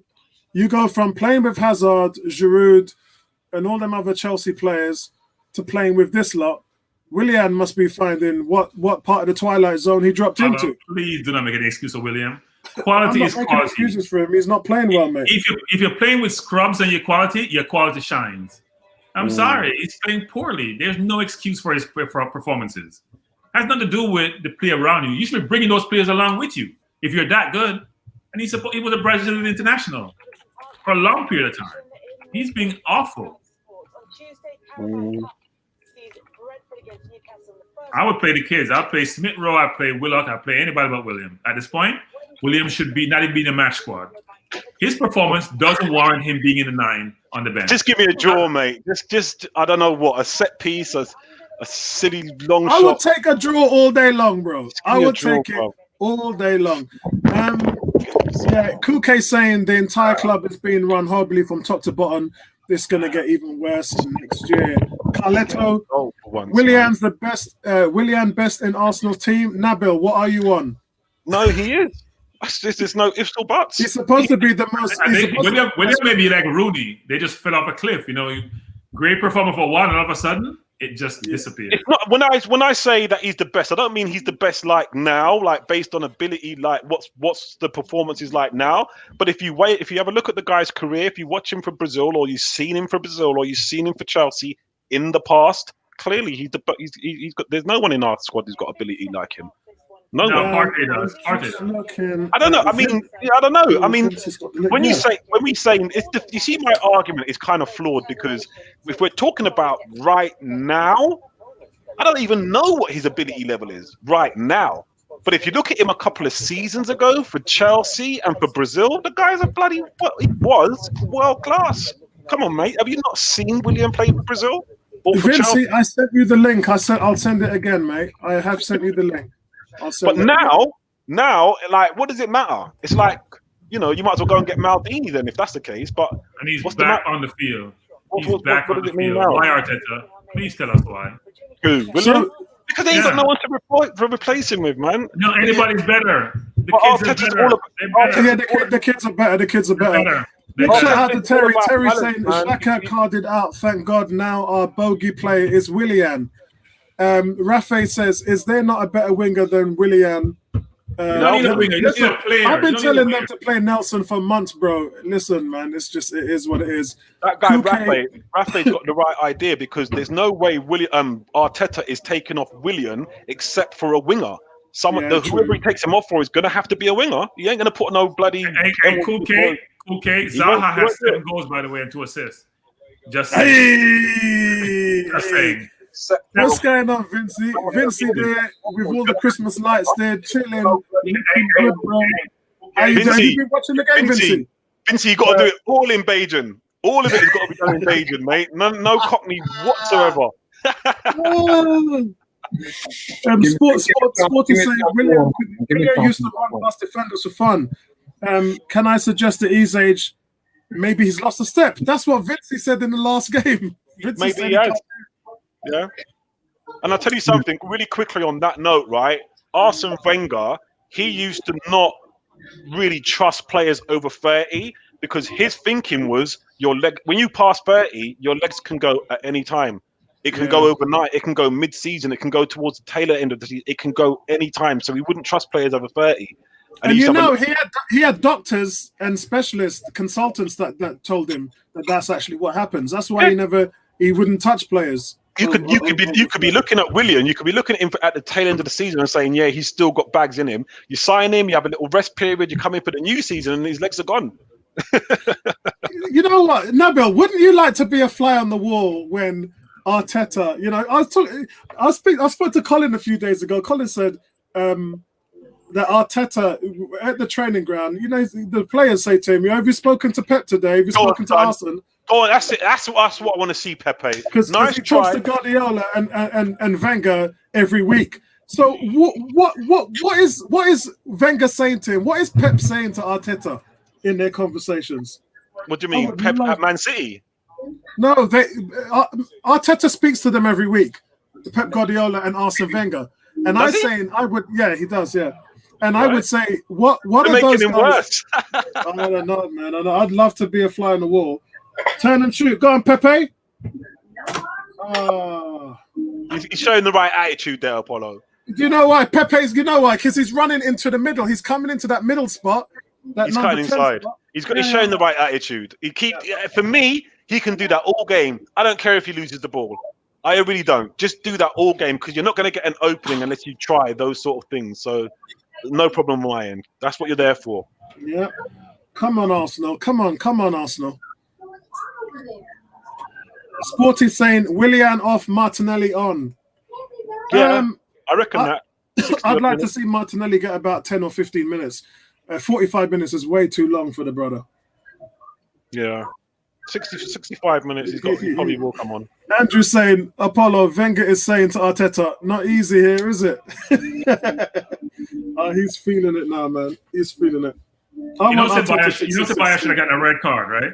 What for? See that ball that William had lost when the ball on his foot? Tobias stepped in the calf of the key who scored. Is that when he started play acting? That's a really bad play, actually. Yeah, that's when he started. That's why he was play acting, wasn't it? Yeah. Okay, guys, here's a terrible stat for you. Mina's last 4 Premier League goals have all been scored in the 45th minute. Wow. There you go. Come on, mate. Who are you? You've got to do better than that, bruv. Come on, man. Like, this is what they mean by cross and inshallah. I don't know who this is. It looks like Pepe, but watch him when he gets to the byline. This is what I'm talking about. Come on, man. There's nothing on there. I appreciate the effort, but come on, man. Just keep the ball. Don't give it up. Well, we have to see what happens. Vincey, remember I was telling you and Bertram last week that Arteta yet hasn't got the vote of confidence. Well, he definitely got it from Edu this week. The famous, dreaded vote of confidence. Yeah, but Emery got his vote of confidence before he was sacked. Everybody does. Every manager does. That's why we've been waiting for it to happen. The thing is, they're not going to do nothing to him. They're not going to. Arsenal not going to do nothing to Arteta. Yeah, they didn't want to sack Emery. It was they didn't even want to sack Emery. You know, it's my concern is if you're building a new Arsenal, okay, you've got to blood youngsters, and last season he had a peak with Saka. You need to get a peak out of Nelson. You need to get a peak out of Niles this season, because if not, what is their value next season moving forward? You know, you had Wolves. He fought tooth and nail to keep Niles from joining Wolves, and he's hardly kicked off this season. That's frustrating to fans, and from the board. Nice play, William. That's what I want to see, William. Good play. Unlucky. Keep that ball. Keep that ball. Take him on. Take him on. That's it, son. Well played. Ping it in. Come on, easy. You know, I know nice David Luiz is running in there and he lost the ball, but he's doing it out of frustration. In a minute, you're going to see a nice ball from William. In a minute, you're going to see William. You're going to see a nice bit of play from William. Have a look. Can't knock him. A nice bit of play. You see it? Did it come up? That man, old boy. Yeah, I just saw that there. The ball to Tierney. Yeah, from the centre part. Nice ball. Out to the flank. That's what you do. Split the boys. Split them. Nothing wrong with that. He's just that is not a. William, hold it. Time. Mina just goes down on the floor. Good it's play, not a foul. Good play. That's it. Arsenal looking nice second half. I've got to say, they're playing now. This approach play is nice. I mean, it's just that cutting edge. Nothing. I like the way William is drifting into the middle of the park. I can see what he's doing.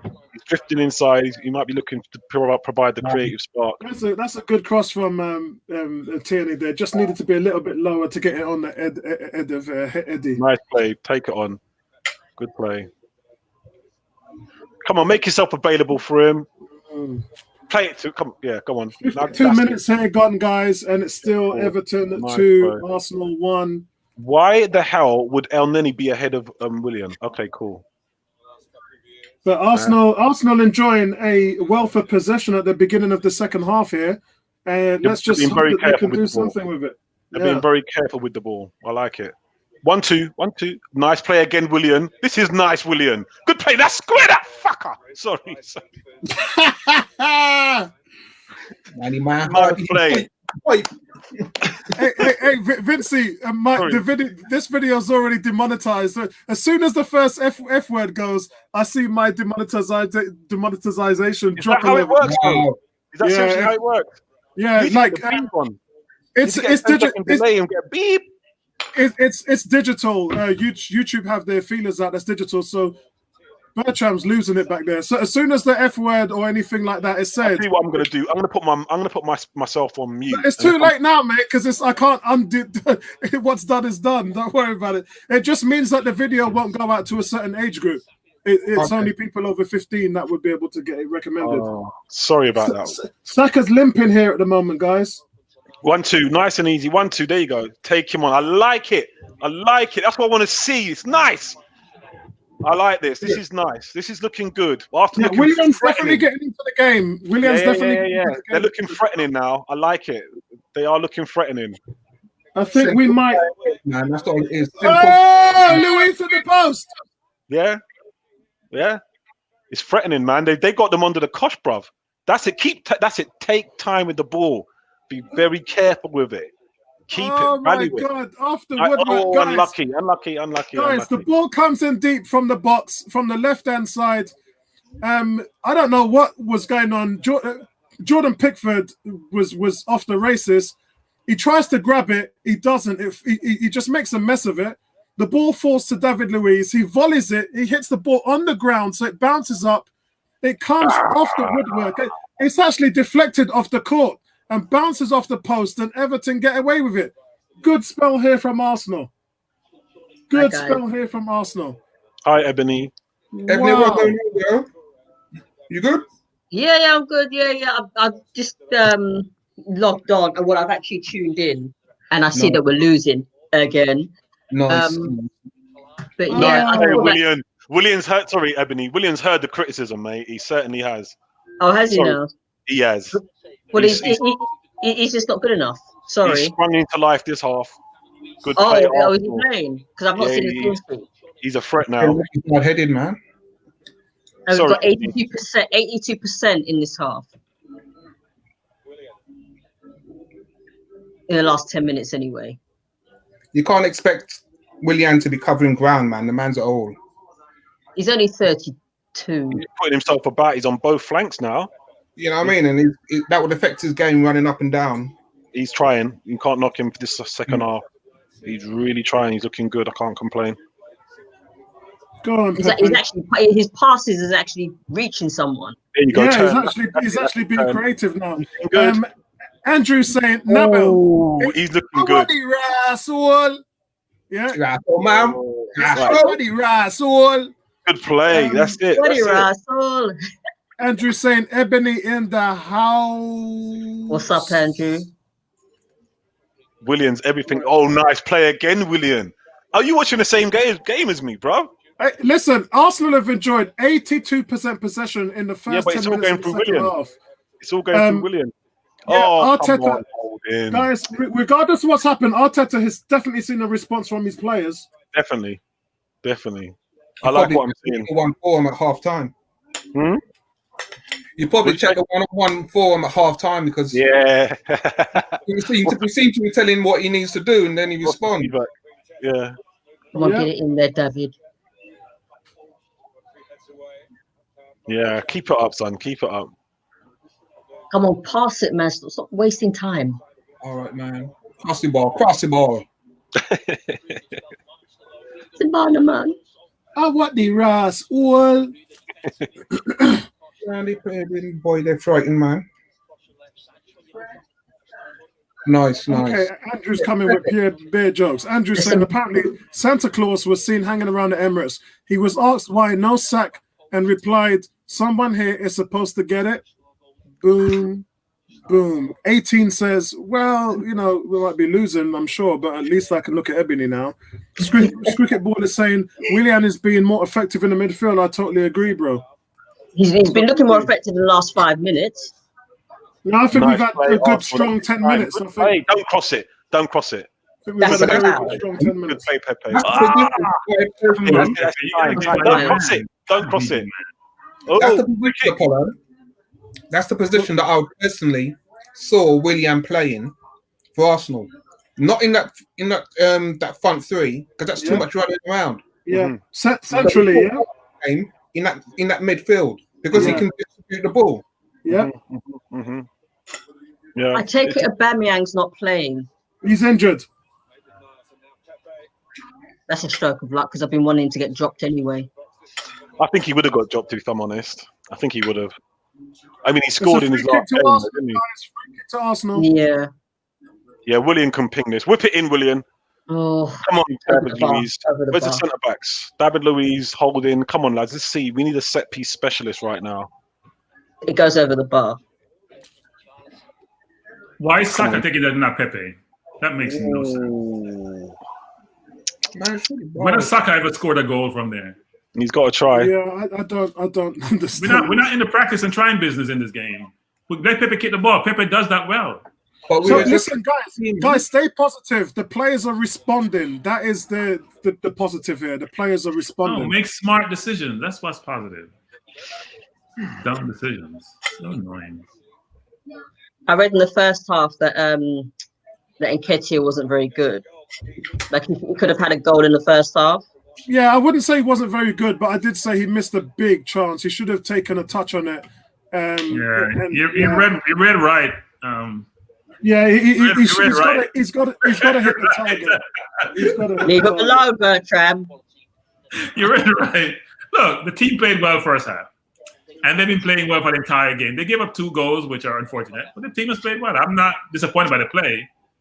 I predict decisions. William could have done better first half, and Nketiah could have done better. Period. I mean, the thing is, what you have to remember is every week, Lacazette and Aubameyang has been missing chances. Nketiah, that was probably his first big chance, and he should have done better. But you have to. What the work he's doing off the ball in the midfield has been exceptional. It's just that he needs. For me, I think he needs to score today. He got an assist in the last game. The problem with where Nketiah is because you are a 21-year-old English striker. Yeah, the half of the fan base is with you, half of the fan base is against you because they don't think you're ever going to be good enough. It's like World Cup. You got to do something in every single game in order to justify your position. If you're Lacazette or Aubameyang, you can float through 90 minutes and do nothing and still start the next game and nobody says the wiser. But when you're someone like Eddie, he got an assist in the last game, was exceptional in the midfield defensively. Today, he's got to do something else. Otherwise, the fans are going to be calling for him again. That's just the nature of the beast. That's just where you are as a young English player. It's unfortunate, but that's just how it is. Apollo, it doesn't hold water. Don't Apollo me. You know what I'm saying. Nobody knocks Saka. So here's the analogy. What I'm saying is right. Nobody knocks Saka. Why don't we knock Saka? I agree with you. And I agree. I totally agree. Totally agree. One of the most people who had fallen off before was Saka's play. It was non-existent. That's why in the first half, I called him out and said he weren't in the game. Saka has not been in the game, and for me, I think 5 minutes ago, I said, hold him off. Good play, Pepe. That's what I want to see from you, son. Good play. Just keep it up. Don't stop doing that. Don't lose confidence. Come on, man. Come on. You can't mention Saka. All watching. Good play. Save him now. It's good play. Oh no, please. Oh, please. The guy's showing him talent. It's fine. Show you that. Stand him up. Good play. Wow, nice Tierney. Good play. All right, stay with him. Don't let him get that ball in. That's it, lad. That's it. Keep on him. It's good play. Bloody hell. Wow. I'm going to take myself off this show, man. I can't stop swearing, man. It's just wrong. That's good play. I can't argue with that. Bloody hell. That's scary, mate. Oh. Well in. So guys, you guys ready for the tier 4? God almighty. Tier 4 with Arsenal supporters, boy, there's going to be a lot of domestic violence reports, man. Seriously. Hey, Vincey, we're all good over here, man. Ain't nobody worrying us, man. Just as long as you know what it is, Vincey. 6 months ago, we've been saying if these young guys stop going to pubs, stop having house parties, barbecues, and start listening to the government, then maybe we might put a lid on it. But we're in this situation because you've got people who are filling up the streets, filling up the nightclubs, filling up the pubs, and it's just gone mad. You know, there's certain communities, which I don't want to mention on the show, that are just not even listening about COVID. They're out shopping, doing everything else, doing what they normally do, and they're not listening. They don't care. And that's the reason why we're here today, because people aren't listening. And, you know, it is what it is. Now we've gone back to tier 4. Anybody that gets caught, going anywhere, doing anything. It's just one of those things. It's frustrating, but those are the people that are making it difficult for us. We're here trying to do our due diligence, do what the government says, keep it down, put a lid on it, and everyone's, all these people are out there trying to have fun and pretending like we're not in a worldwide pandemic. It's madness. So what the situation is, you can't go down the street and get a KFC. You can. No, you can't. Oh, is KFC closed? Ebony, we are tier 4. So no takeaways are open. If you get a Just Eat, I'm sure that'll happen. If you order it on Just Eat, but from what I know, you are not allowed outside of your house unless there is a medical reason or you are going to an essential business in terms of work. If you are non-essential, you have to close. Shops like Next, Argos, all these shops closed down. Everything, restaurants, everything done. We are back to March and April. We're back to March and April. Yeah. Okay, so can I ask something real quick? All the supermarkets will be open, right? Yeah, because that's essential. Yeah. Chemists will be open as well because they're essential. Remember, guys, there was 9,800 fines for people who were walking around doing nothing, caught on camera to be. Mind you, they didn't talk about exercise, which they said we were allowed once a day. I think exercise is still allowed. Right. Because I'll have to go and read it after this game and find out what's going on. How are they got supporters in the ground anyway? I don't know, because it starts tomorrow. The tier 4. Plus, this game is in Merseyside, not in London. Yeah, but Merseyside are what, tier 3 as well, weren't they? Oh, they stepped down, didn't they? No, they went down. They went down to tier 2. Yeah. They were tier 3 all this time, and they went down. Oh, okay. Come on, Arsenal. I can see a goal in you. Come on, guys. Come on, lads. Come on, man.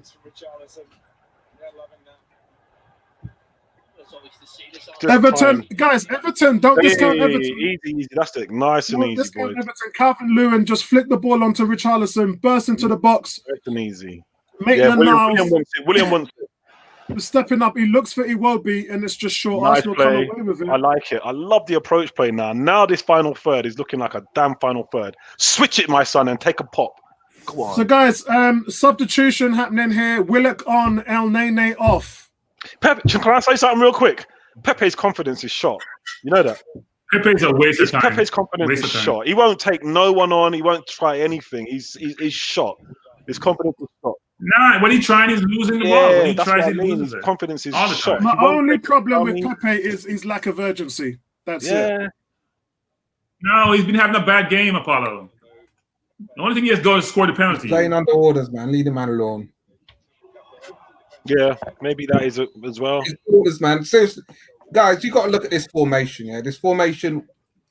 When they start to break it, you notice when we're a man down, we're more fluid. It should never be. It just should never be. William, son. William, hold it, William. Nice play, William. Just keep it. Good boy. Good boy. Time, son. Don't. I wouldn't have played that. Nabil. Nabil. This is Andrew. Come on, salty. Yeah, man. Salt, man. Wash up your mouth. It's football. Football just, I can't help it, man. It makes me swear, man. Bloody hell. Sorry, makes mate. me swear as well. It makes me swear, man. I don't even swear unless I'm watching Arsenal. Ebony's really good. She does put a lid on it when she comes in here.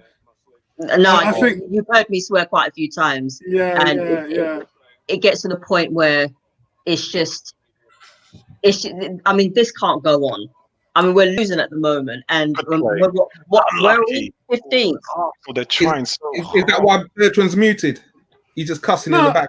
Listen, a couple of guys have given up on the game. Andrew says, "Don't worry, I'm here just watching Ebony," and 18 says, "Me too. She's a keeper." So we've got guys who are only here for the beer. They're only here for Ebony. Mad thing. Dear. Only here to watch it. It's funny, isn't it? In the first half, Ebony went here and they weren't saying that much. Now Ebony's here, everybody rapping like friggin' LL Cool J. Yeah, but look at Bertrand, man. He's suffering in his own. Look at him.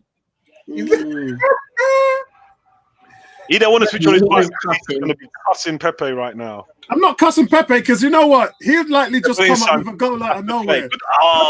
Pepe's one of the few players on our team that would just come up with a goal out of nowhere. Yeah? Pepe, listen, you got to keep doing that. Don't worry about it. He's been getting balls all game today. Balls out. But you know him. You know him, Bertrand. It goes in a hole and it doesn't come back out. Should I put my? Balls go in a hole and it disappears. Can I put my? I'm going to stick my neck on the line and I'm going to say Arsenal are going to get an equaliser and it's going to come from either a Willian assist or a Pepe assist, but they will be involved in the goal, in the build-up. I think it's coming. They've just got to keep trying. We all know that there's a bit of they're off form. We all know that they're off the boil, but they're going to have to keep trying, and don't lose confidence and keep trying. Sooner or later, it will come good, and I think that they will. He's warming up now. Losing the key areas, man. He had the shot where it went over the bar, and he's had another one which has got Pepe's warming up, man. Yeah, that's what I'm saying. I'm saying, Apollo. And then he coming on. Man, he can't shoot like that. What happened to he? What happened to he? I'm more like that, man. Willock's on the park. Martinelli's coming on as a sub. Oh dear, Martinelli looks like he's gonna come on. That's not a foul. We're desperate. Take Pepe off. Pepe is not playing well. I'm not happy with Martinelli coming on. Well, I'll tell you what. If Martinelli's coming on, Pepe's coming off. No, why don't you bring on Smith Rowe? How come Martinelli's only played 45 minutes? Might come off. What's he doing on the bench? Hold on. El Nene's off already. Yeah. I said that about 5 minutes ago. El Nene was off and Willock is on. What happened to he, boy? Well in, son. Good play. Whoa! Send it.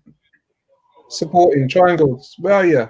Andrew said Bertram looks like he wants to pelt about Nuff furniture. Kuke saying Bertram looks like he wants to go and watch New York Giants. Sentiment saying Bertram rocking and cussing in silence. Mad said he's just cussing in silence. Cricket Ball says praise Jesus. Okay, Pepe's coming off and Martinelli's coming on. It's Pepe's been a waste all game. Why is it, guys? I want to ask you a question. I sent the link in the thing, didn't I? Yeah. So why can't Tony find it? 74 million. We're still paying for it. It's in there, Tony. I'll send it. Buying a lemon, and you got to be paying for the lemon every year. Realize it's a lemon you got. I'm happy with Martinelli, man. Fair play, son. Fair play. You tried. Come on, mate. Nice. Come on, son. Keep your head up. You tried. Yeah, we're missing Neomis. I haven't heard from Neomis at all today. He's probably depressed. Good to see. It's good to see Martinelli, though. It is good to see Martinelli. Tony, I've put it in the forum link. It's in there. It was in there. I checked. It was in there. But sometimes, Tony, when there's a lot of chat, you got to go further up in the forum to see the link. 71 minutes. I did say Martinelli. That's pretty early for the manager. It's a good. Pepe's coming off, guys. Pepe's coming off. Martinelli's coming on. That's going on. That's good. I've seen enough of Pepe. He's not good enough. I don't care what anybody says. Don't give up on the boy. He just scored a goal today. Man, how you got bad mouth he? Not good enough. Bad mouth, man. I don't know to talk that way. I'm Jamaican. Yeah, I'm Jamaican too. That's why it don't come out right. No, you're Jamaican too. You're Jamaican too. You're not real Jamaican. Jamaican, but Bertram, Jamaican born, isn't it? Jamaican Guyanese, folks. I'm British born, but I don't tell anyone that. Are you British born? I grew up in Jamaica, though. Yeah, I thought so. The accent's not leaving you. The twang isn't leaving you. Yeah, no, it's got a twang, even though he's got the New York style. It's still a twang in there. Bertram can't get rid of that. Which part of New York are you in? Manhattan? Brooklyn. No. Brooklyn. No, I've been to Bronx, you know. Yeah? Bronx I wouldn't tell everyone that either. I'm in Brooklyn. You wouldn't tell anyone that, no? My time in Brooklyn was Jamaica Street, Jamaica Road. That's where my aunt lives and my cousin. Do you know of all the 5 boroughs, I haven't been to Brooklyn. Yeah, I've been. You missed the best borough. You came to New York and you come to Brooklyn. I didn't come to Brooklyn. I went literally everywhere else but Brooklyn. Yeah, I am gonna Bertram. I was supposed to come and see you this year. You'll have to wait till next year. When things settle down, I'm gonna come out and see you because my wife has never been to New York. I promised her I'll take her. Yeah. She wants to go. Wifey likes to walk. You know, Hey, she likes is the to go Empire past, State Building still standing? So she wants to. Yeah. What's Yeah, that? it's still standing. Yeah, it's still there. So she wants to go Central What Park. bullshit was that? So I'm going to take her to Tiffany's and all them place there, Spike Lee's shop and all that. So we're gonna meet up next year, Bertram. Hopefully. Rockefeller Center and all them place there, boy. William has lost his shooting boots. That's one thing I noticed. Remember one time for Chelsea, William was scoring goals like. Have a pop. Somebody, please have a pop for crying out loud. Is way off. Good, unlucky. In the meantime, folks, I've got to have a pop. We've got 20 minutes, man. Come on. 20 minutes. Tony. And there's the kids on there now, guys. Tony. Yeah. Have you been watching the second half? Yeah, I'm ahead of you guys. I'm at 74 minutes. What do you think of Williams so far, second half? 74? He's trying. Not impressed. He's trying, though. Fair play to him. That guy's going to come on. He's trying, man. He's trying. He's really trying. Fair play to William. He's trying. No, he's better second half. He was not that good first half. He's better second half. Guys, look at that move. Just watch Martinelli's movement, right? And he's playing in an attacking role, and that's what you want. He's not stationary. He's constantly moving. Come on, Arsenal, man. Come on. Don't lose this game today. Don't lose this game. Don't lose this game. No, you don't want to lose this game. You want are to we point. still 15th? Well, watch out for that break. Watch out for that break. That's what I'd say. Man, what to be? So guys, at the moment on the field, the young players, we got Maitland-Niles, Willock is on the field, Saka's on the field, Martinelli's on the field, Nketiah's on the field. Half of the team, guys, are 21 years or less. And it was going where, Ceballos? Half of the team, guys. Ceballos is still young as well, you know. He's 23. Coming on. He'll be 24 next month. He played like an old man. What the hell was that? I'm not a fan of Ceballos, man. Yeah, I can't. It's coming off anyway. You know what it is with me and Ceballos? He's on loan. I'm just going to tell him to go back to Spain at the end of the season. He just done a whole awful pass. And that was William. Last season, he didn't do enough for me. If we grow in a club moving forward to bring him back, paying man. We can do better, bro. Is coming off. And you have to remember, yeah, he might be starting now, but when Thomas Partey is fit, him and Xhaka are bench fodder. So if you want to play and get into the Spanish national team, ain't gonna be here, bro. You ain't getting a game here. It's a waste of money, bro. Yeah. Well, remember they waived the loan fee this year, Tony. So we didn't play the 12 million euros this year. It was free. I think that's one thing is getting consistent now, right? We're actually pretty good now at losing. Come on, we have really got that down pat. Oh man, I think we have won. We haven't won our last 6 games. We have won one of our last 10. If we lose this, we're getting good at this. Actually, I tell you what it is with Ceballos, right? I know players nowadays have got to be comfortable in at least 2 to 3 positions, right? But Ceballos is this type of player you want to see in a 4-2-3-1, and he's playing in a 2 alongside someone like Partey. If El Nenny's not playing, El Nenny gets a first pick for me. But if you're not playing El Nenny, then you're going to play Partey and Ceballos in a 4-2-3-1. He's a deep lying playmaker, defensive midfielder type of player. He's average, but he's not crap. You know, it's when you play him in these types of roles, like 2 in the centre midfield, bona fide centre midfield. He ain't got enough to his game, and it just looks awful. But it's the positions, and like you said, we just don't have we seem like we ain't got the personnel to play any formation. Any formation we play, there's always a square peg in a round hole. You know, and that's the problem with Arsenal. But yeah, Rafe, my answer to that question is definitely Leeds. That Leeds 2003 team should never have been relegated. Give them no chance to score, none. Good play. That's nice. Unlucky. Come on, Lacazette. Are you not in the middle?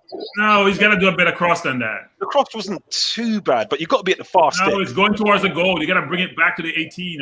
We got 15 minutes to get this. 15 minutes to get this. Martinelli's got to get there. Sorry, mate. Martinelli's got to get there. No, the cross is going to be better. Fast stick. He's going for the fast stick, mate. I see Theo all day today. Theo was doing that. He brings it up. He put a little more air on the ball. Don't just kick it flat across the goal. Nobody's gonna get to that ball.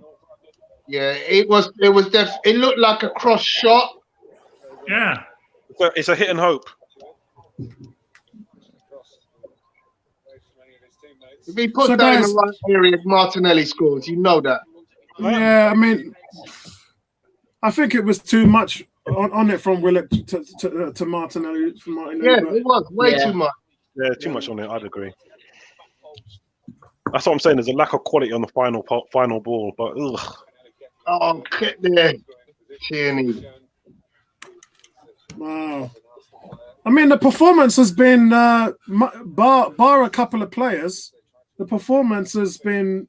Yeah, you can't keep saying that, can you? Though you lose. Of course you can, because you're looking for some positives, Tony. You're looking for positives. You can't. We're not as bad as we were against Wolves, Leeds.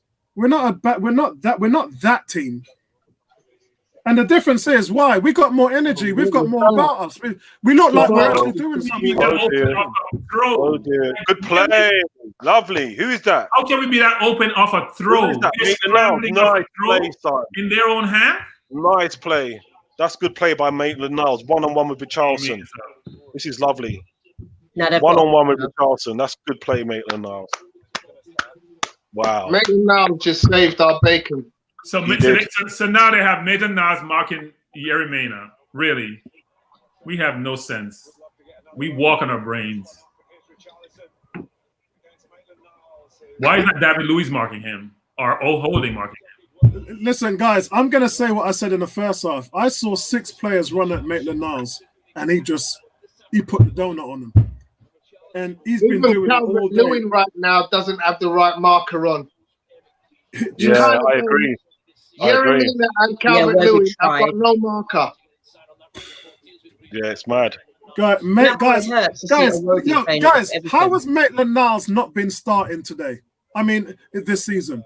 How has he not been starting for this team this season? You didn't want to start. Another corner. Yeah. 80 minutes. Look how tall Mina is in comparison to Maitland-Niles. Look. Mina's 6'3.5", Maitland-Niles is 5'10". Look at the difference.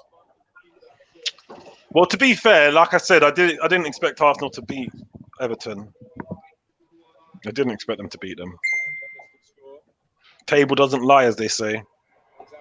What are you doing, Ceballos? What are you doing? Stop being stupid. What do you do? Bertram, don't ask too much of players, you know. Don't ask too much. That could have been an own goal. That deflection. You can see what he's doing, Bertram. He's trying to make a space for Leno because Leno can't get out of that spot. Everybody plays Arsenal knows put the man in front of Leno and he's fucked. What? You mash up, man. You mash up. Oh, mash up. No, you already spoiled it, Nabil. We can swear now. Floodgates, yeah? Let it rip, man. Let it rip. See, look, Leno can't do nothing now. He's trapped.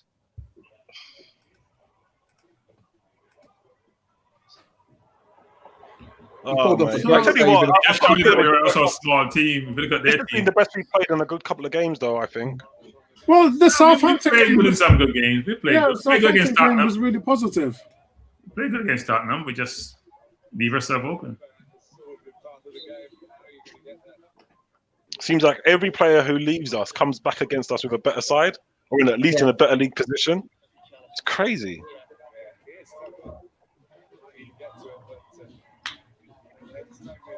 Yeah, Ceballos needs to calm down, though. You know what I mean? I know what he's trying to do, but you don't want to get a stupid yellow. I don't think Ceballos is that bad. Neither do I. I really don't. I think you've got to play him in the right position, and that's it. I think he's that bad. For a 23-year-old, I don't think he is. Sorry, for a guy who plays where he plays, he can't see a shot for shit. Yeah, I'm surprised. I'm actually surprised he's in an Arsenal shirt. I'm Yeah. that. Seamus Coleman's coming What does on. he do? What does he I bring? wasn't expecting that. I saw his stats before, and I thought, you know what, he Go on, mate. could be a player. And last season, nah, not for me. Good play. Come on, someone have a pop. Hit it! Ooh, Martin. Too much. Too much. There was too much. What the hell was that? He swerved that. Skewed it. I think I'm just going to write off this season. Like, yeah, Mr. Bios, man. Listen, I'm not writing off this season. I just want us to not get relegated so that we can go out and get 7-8 players next summer with all the players. 7-8 players? Yeah. 7-8 players, bro. Nabil, you're dreaming, bro. We've got 6 players running out of contract. Another 3 players who are in the last year of their contract, including Lacazette. So who ain't going to get a new deal. I mean, got no money. I mean, broke. Sorry, Nabil. Nabil. Nabil, those 6 players whose contracts run out account to 790,000 a week, which is about 39 million. So we can use that money and reinvest it. Yeah, not in 7 or 8 players. Maybe look, we won't need to, because remember we're over our quota of 25. So yeah, some of those players we didn't have the space for, but I expect at least 3 or 4 quality players next season. Push the ball. Come on, Maitland. I'll be happy if we can get 3 decent players, and I don't mean any. I mean 3 kind of established players, 3 targets. We've got all the 5 contracts running out. David Luiz as well. It was a 1-year deal. Danny Ceballos was a 1-year loan. There's a lot of players that are not going to be here anymore. What's the list of the players that will not be here then? Well, who's coming out? Who could actually go? So Ozil, Socrates, Klasnach. What, the Socrates, does his contract end in the summer? Yeah, contract run out. Yeah. Klasnach, Mustafi, David Luiz, Ceballos. So that's 6 already. That's 6 players who are not under contract for 2021-2022 season. Then you've got the likes of Lacazette and a few other players whose contracts who are 1 year left. Yeah. So they're going to either want to re-sign them or get rid of them. Who did you say was the 6? I've got Socrates, Ozil, Kolasinac, Luis Ceballos. Yeah, you forgot Mustafi. Okay, yeah. Is his contract run out in the summer? Yes, that's right. Oh, that's good. That's good. So all of those players mentioned can actually sign pre-contracts next month for other clubs in Europe. Yeah, I'll be glad to see that close. But what I'm saying to you is that frees up nearly 800 grand in salaries a week and about 39 million a year in salaries. So I know what you're saying, we don't have money, which we don't. But that's money we're all already allocating to players' wages. All you need to do is reinvest that back in to the squad. Does that make sense? Will because that's money that you save. You don't have to pay the money next season. So use that money to reinvest into more players. Yeah, but how much are you talking? What sort of budget do you think for the summer we could have? I haven't been to Arsenal Supporters Trust meeting since all this stuff in over a year. So if we got 100 million on the table, it would be bloody grateful enough. Yeah, I don't know. You know, the worst thing, Nabil, is our projected losses came out last week, which is 139 million. That's bad. We're losing. And to put that into perspective, the money we get from Adidas, 60 million a year, the money we get from the Emirates, 60 million for the stadium rights, the Indesit money, the Rwanda money, all of that sponsorship money, which is used for transfers, is completely wiped out with our debt in our losses. And when I'm talking about losses, I'm talking about operating costs, players' wages, stadium operating costs on the stadium, those type of things that you cannot run away. The ball there. When you talk about we're going to struggle next year, believe me. Yeah, but this is my point. And then you're going to tell me that we're going to get 7 or 8 players in the summer. I don't see that happening. Which took 7 or 8 players? Championship players. And that's because you've got that 25-man squad. You're down to 17, 18. You have to replace. You've got to put bums on seats. Yeah, mate. This is what I'm saying to you, mate. I mean, I don't know what's going to happen in January, but thinking purely about summer, you'll be good if you get 3 decent players in. And when I say 3 decent players, I'm talking of a minimum value of like 30 million. Anything from 30 million to 65 million. If you can get 3 players like that, you'll be lucky. I think what has to happen is Edu and Vinay has to communicate with the Arsenal Supporters Trust and tell them when we'll be able to have another meeting so that we can be updated on current affairs, because that's quite important. Some fans don't care about it. Other fans like me live by it because I want to know what the projection is for our club down the road. I want to know what situation we're in. And listen, can I just say, you know, Sibowski or whatever his name is from He's gone. He's gone. Leipzig. He's gone to Leipzig. Leipzig. He's gone, yeah? Yeah, he's gone to Leipzig. He went from Salzburg to Leipzig or last week. He's gone. Yeah, he's gone. So who's our main targets for January/summer apart from our? To be honest with you, they've been watching Eduardo at Celtic. They've been watching him, and they're still watching him. And Buendia, they're watching him. They've got 3 or 4 guys that they're looking at the moment. David Thomas talked about a guy called Yazigi. Yeah, he said it. You know him, Vinci? Vinci? You know this player? No. I haven't checked him out. We are talking as if we need one main number 10. We're not. We need a whole damn. Yeah, but what can you get? You can in the we're summer. Talking about 3 or 4 players at the moment. We're talking about 3 or 4 tops. Yeah. It will be good. How many do we bring in this summer as like actual transfers? Thomas Partey. Who else? It's a lot of players because when you look at Gabriel. When you look at, you have to remember Mari and Suarez contract started. No, it's just 3 we bought in as transfers. It was just as transfers. Transfer window activity. You're talking about William. You're talking about 3 in a transfer, but you had 2 earlier. Yeah, you had 2 earlier. I'm talking about when I'm looking at summer. I'm talking about we'll do well if we repeat the business we done last summer in having Gabriel, Partey, and someone like William. We'll do well if we can do a similar business. But you know how the club operates. They take their time, especially after a tournament. You know what I mean? This is the things that Arsenal have to change. You know, we want them to go to the next level. We got one last chance. Come on. Their transfer.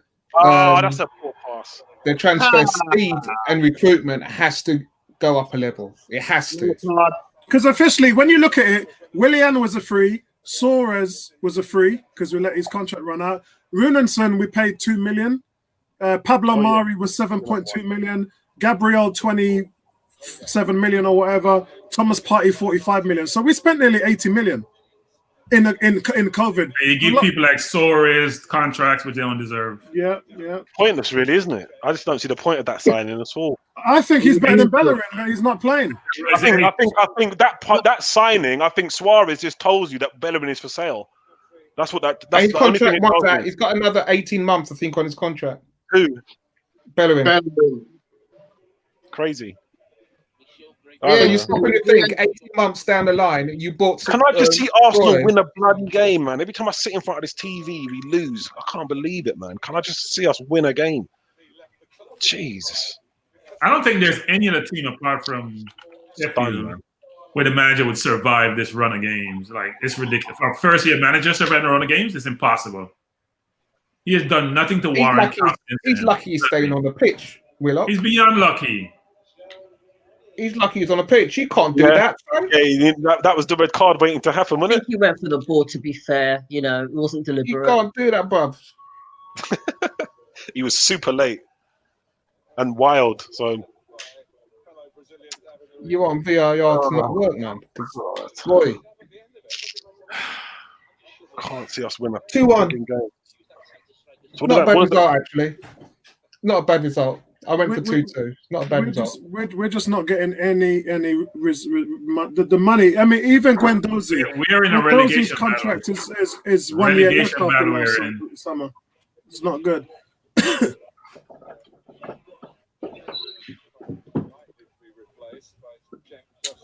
Oh man, I predicted it would be 2-1 to Everton today. Yeah, you did. It's a tough one, man. Everton didn't play that well. That's the worst thing about this game. Everton didn't impress. Gave I up mean, 12 Are you saying we can't even get a takeaway after tonight? You can. It was You two soft can. goals. It's not like they It's scored got there to and be on dominated Uber Eats or something. Just gyms won't be open. You've got to order it, haven't you? You've got to order a takeaway, like from Just Eat or whatever. Nah, that's not true. You can still go and get the takeaway. Yeah, that's what I said. You can My suggestion is learn how to Tony, cook. Tony, Tony, I just learn how to cook. That's Tony, my I'm looking at BBC's website. It says no trouble whatsoever.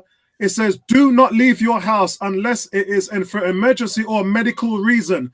Tier 4 is the same as March and April. So when you're saying you can walk down the street and pick up a takeaway, that sounds like tier 3. We are in tier 4.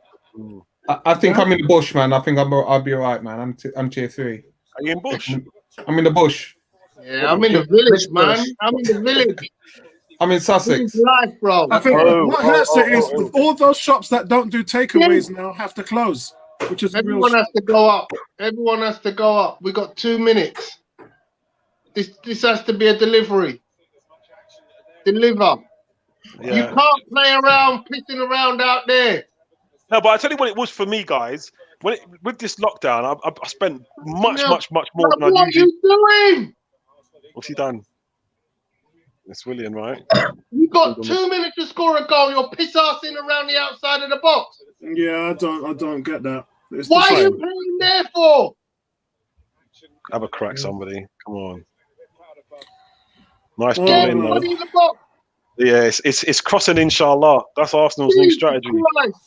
You know, Dean. That's Arsenal's new strategy. Oh, come on, man. I've got to say, the last 10 minutes, we've been quite disjointed. Yeah. In trying to. Really I think we've been disjointed since Pepe came off. I'm not going to lie. Damn. You look really bad. I don't think taking Pepe off was a good idea. It's like you don't have an idea, man. Everybody get in the box. Why are you giving the ball back to Louise? Why? And again, at least they're trying. You know what? I'm not so depressed when I watch this because I know that they're really trying. I am. They're really trying. They're trying. I'm depressed because this is like. How has no one got that? How has no one got that? They're trying. Here we go. Look, here we go. Come on, Dad. You got to score. Good save, Pickford. Come on. They're trying hard, man. Jesus Christ. This game's over anyway. Yeah, it's like 95 minutes and 47 seconds. Fair play to them. Fair play to them. That's the best I've seen them play. Game finish. Game That's done. what I'm saying. Slow ball movement. Slow ball movement, man. Deliver. Send the ball, man. Deliver. For crying out loud. Oh God! A ball goes across the. Yeah, it's crossing, inshallah. That's what it is.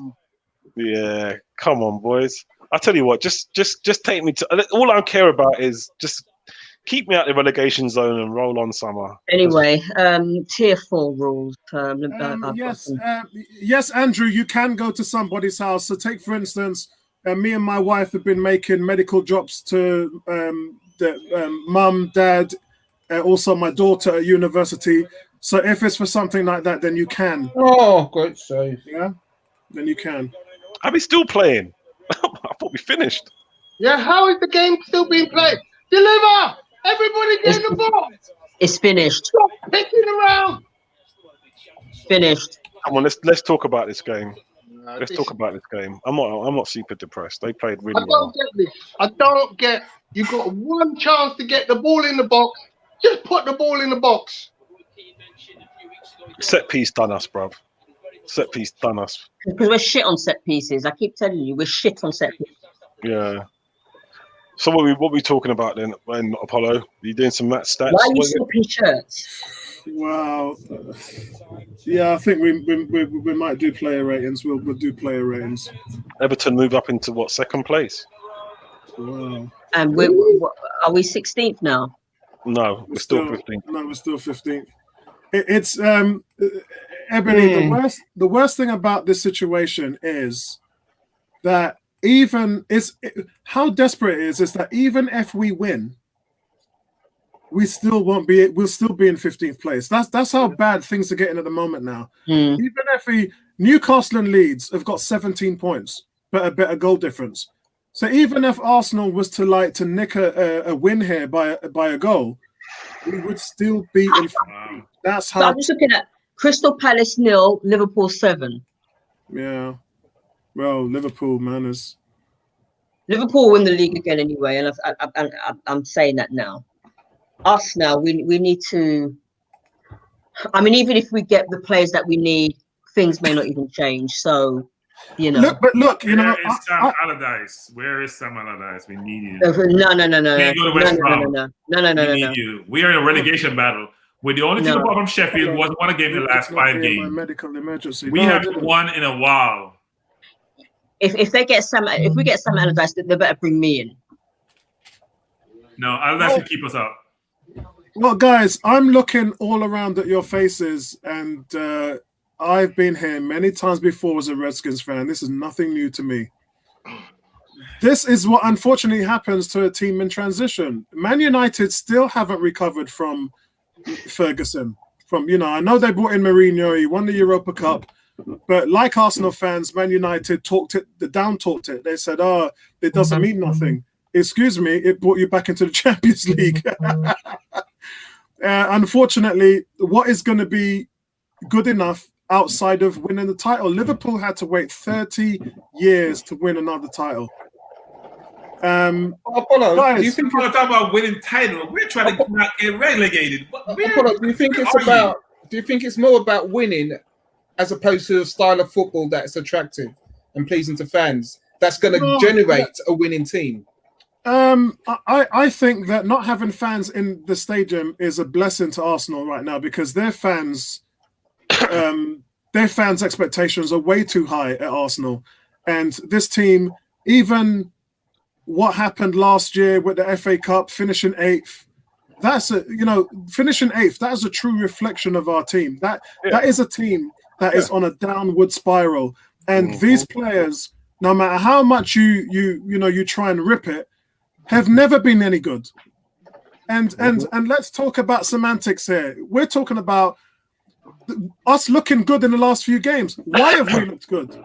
Because we've played the kids. Half of the team today were 21 years old or under. That's half of the team. 5 players. We're not in the look good. We're not in the look good business. We're supposed to be winning games.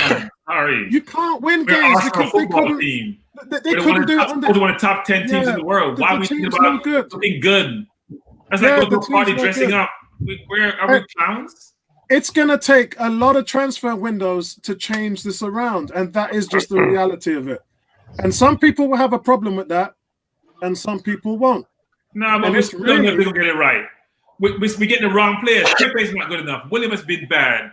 Soros is a waste. Mari to me is not good enough. We're buying players not good enough. The only people we have bought is Gabriel and Partey who are good enough.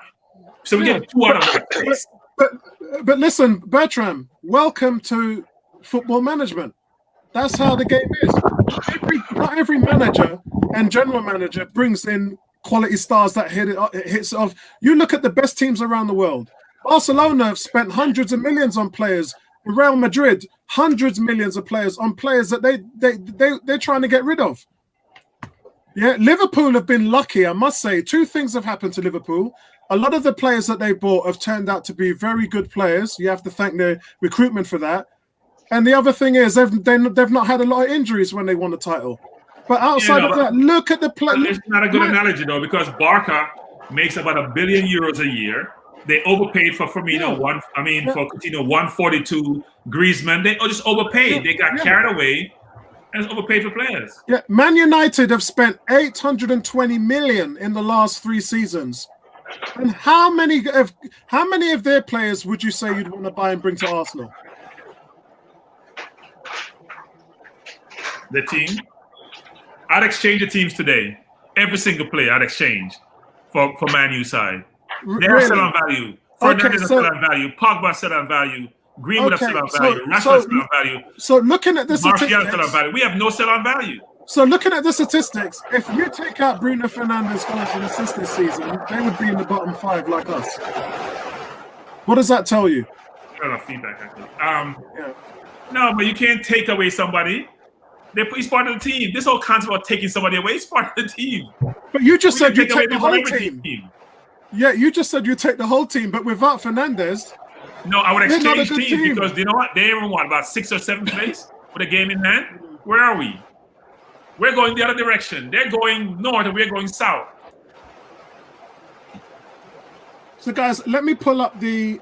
Let's get the player ratings done and see where we are, because some people really were effective today, and some people were probably off. This wasn't, in my opinion, this wasn't the team performance we saw at Southampton. It was close, but it wasn't the total performance we saw at Southampton. And I just hate the way, with 1 or 2 minutes left, you see how desperate they are when they run. Why weren't you doing that 10 minutes ago, 20 minutes ago, 30 minutes ago? Why weren't we seeing that desperation? That really annoys me. It's like NFL teams when they do the 2-minute drill, all of a sudden they start moving the ball. It's like, why weren't you doing that 5 minutes ago, 10 minutes ago? But that's what we do. You know, if we were winning the game, we were playing keep ball, as you say, or injury time, we'll be doing it. We'll have the confidence. It's not like there's the manager needs to go and tell them, you know what, keep up control of the ball. It's the mindset of the players on the pitch in that situation. You know it's injury time. You know, what are you going to do? You're going to labour to get the ball across the halfway line, and then you're going to go backwards and forwards before you ping it into the box. It's a mindset. And let's not forget, guys, Arsenal were missing their talisman today, Aubameyang, who had just scored his first goal in open play for what almost seems like 800 minutes. I think it's good that he wasn't playing. We weren't missing him. I think Arsenal need to learn to play more without him, because their reliance on him is ridiculous. And when he's there, he scores. When people make chances for him, but we need to be making chances and be fluid around without him. Okay, so who wants to go first? Player ratings. Who wants to go first? I'll go last. I only saw half a game, so it's a bit unfair for me, because I would just say that Martinelli was man of the match and just call it quits. I thought Maitland-Niles was very good. Maitland-Niles was very good. I think Maitland-Niles was very, very good. Yeah, Niles has got that character. He's got that rudeness in his game that I love. That he's cute with it, and he's got pace, he's got ability. I love that in a youngster. And I like the way he just handles players on that flank. Yeah, which Bellamy doesn't do. We've got Facebook. I just want to see who does Facebook. It's Jimmy. All right. So Jimmy Jones is saying we need midfielders, at least 2 creative, get rid of the rest. I think we need a right back. I think we need a left back. I think we need an attacking midfielder. Just one, because I think that Smith Rowe will be able to go. I've always looked for Smith Rowe to go into that Ramsey role, and I want to give him a chance. And a goalkeeper. I think we need a striker, and I think we need a goalkeeper as well. Yeah, I mean, but you got to be prioritizing. Are you really talking about priorities right here now? That was prioritizing. Yeah, What's the question? That was prioritizing. So, guys, I'm going to go first. I just think we need a team. That's all I was saying. We need a team. Yeah. Guys, I'm going to go first. I'm going to give Leno a 5. Mina's header, even though we got a hand to it, the blame wasn't his. There's not much you can do about that. But he needs his teammates to play their part. The one thing that I've noticed lacking with Leno is a lack of communication with the defensive line. I see every game. I think his distribution today was decent. You're all right, Ebony? No, I'm disagreeing with you. Right. But I'm giving him a 5 today. Rob Holding, some of his passing, playing the ball, pushing up in possession was a little sloppy, but that's his main big weakness. Outside of that, there's little that he could do on the opener because they didn't put him on Mina. They should have put him or either Luiz on their big threats. You know this guy's a threat. He's got 4 goals from that position running in. And, that's got to be a coach and tactical thing there. but I'm giving Holding a 5. David Luiz, I'm giving him a 5.5 today. Showed the willingness to travel with the ball, took the ball from his penalty area into Everton's half and tried to find a pass forward. Was really excelling with that. But I don't know. He still needs to show more organisation for that defense. This is the first game Luiz has played in how many games? 6 or 7? I mean, he hasn't featured in a while. So in order to stamp that leadership and everything, I think that was slightly a little bit missing today. And that's just because he hasn't been a part of the races, really. Kieran Tierney today, I'm giving him a 6. I thought he supported the left flank with his willingness to drive forward. Some of his crossing was on par, some of it wasn't. But I just like the fact that he was able to get forward and do his damage. So I'm giving him a 6 today. And Ainley Maitland-Niles, I'm giving him a 7. I think he was the best player on the pitch for us. All those duels that he won one-on-one was fantastic. He did well in winning the penalty. It just showed that willingness, that endeavour, that desire to get beyond into the box and really play his part today. Why has this guy not started a game outside of the Southampton game and this game? Why is 11 games gone and for this guy to start? That's the question. That's what Edu should be asking Arteta. El Nene today, I'm going to have to give him a 5, guys. I thought it was an average game for El Nene. I think he fizzled out. Maybe he was tired. I'm not sure, but it didn't look like he had the legs under him today. Lack of range in his game today. Wasn't box to box as I normally expect him to be. And I thought maybe he was a bit tired today. I'm giving him a 5. Ceballos, I give a 4. I thought he was lucky to be on the pitch, to be honest. I thought he should have been sent off. Just didn't have that desire today that you saw from him. He's been poor all season, to be honest. In Southampton, I thought he was fantastic in the Southampton game. I thought he was really heady, ran himself into the ground. That wasn't there today from him. Almost like he's gone back to the same Ceballos. Saka today again, I give him a 5.5. I didn't think he looked at the races. Maybe he was tired too. He wasn't in the game. Sometimes you want to be able to put yourself in a game by creating space. And he just didn't look like he wanted the ball for long periods of the game today.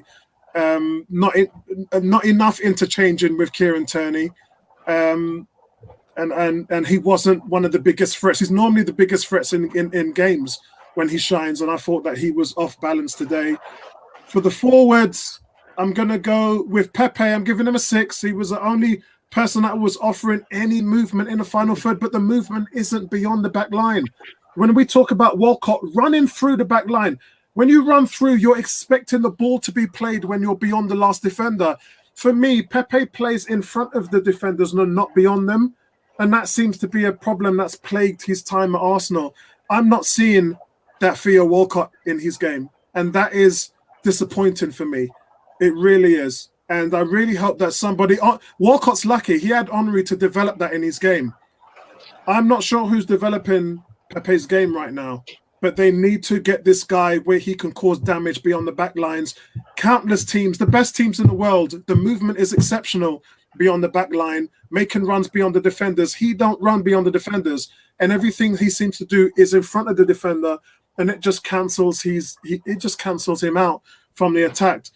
Another good penalty. This guy's averaging 93% of penalty conversions, the highest in Europe.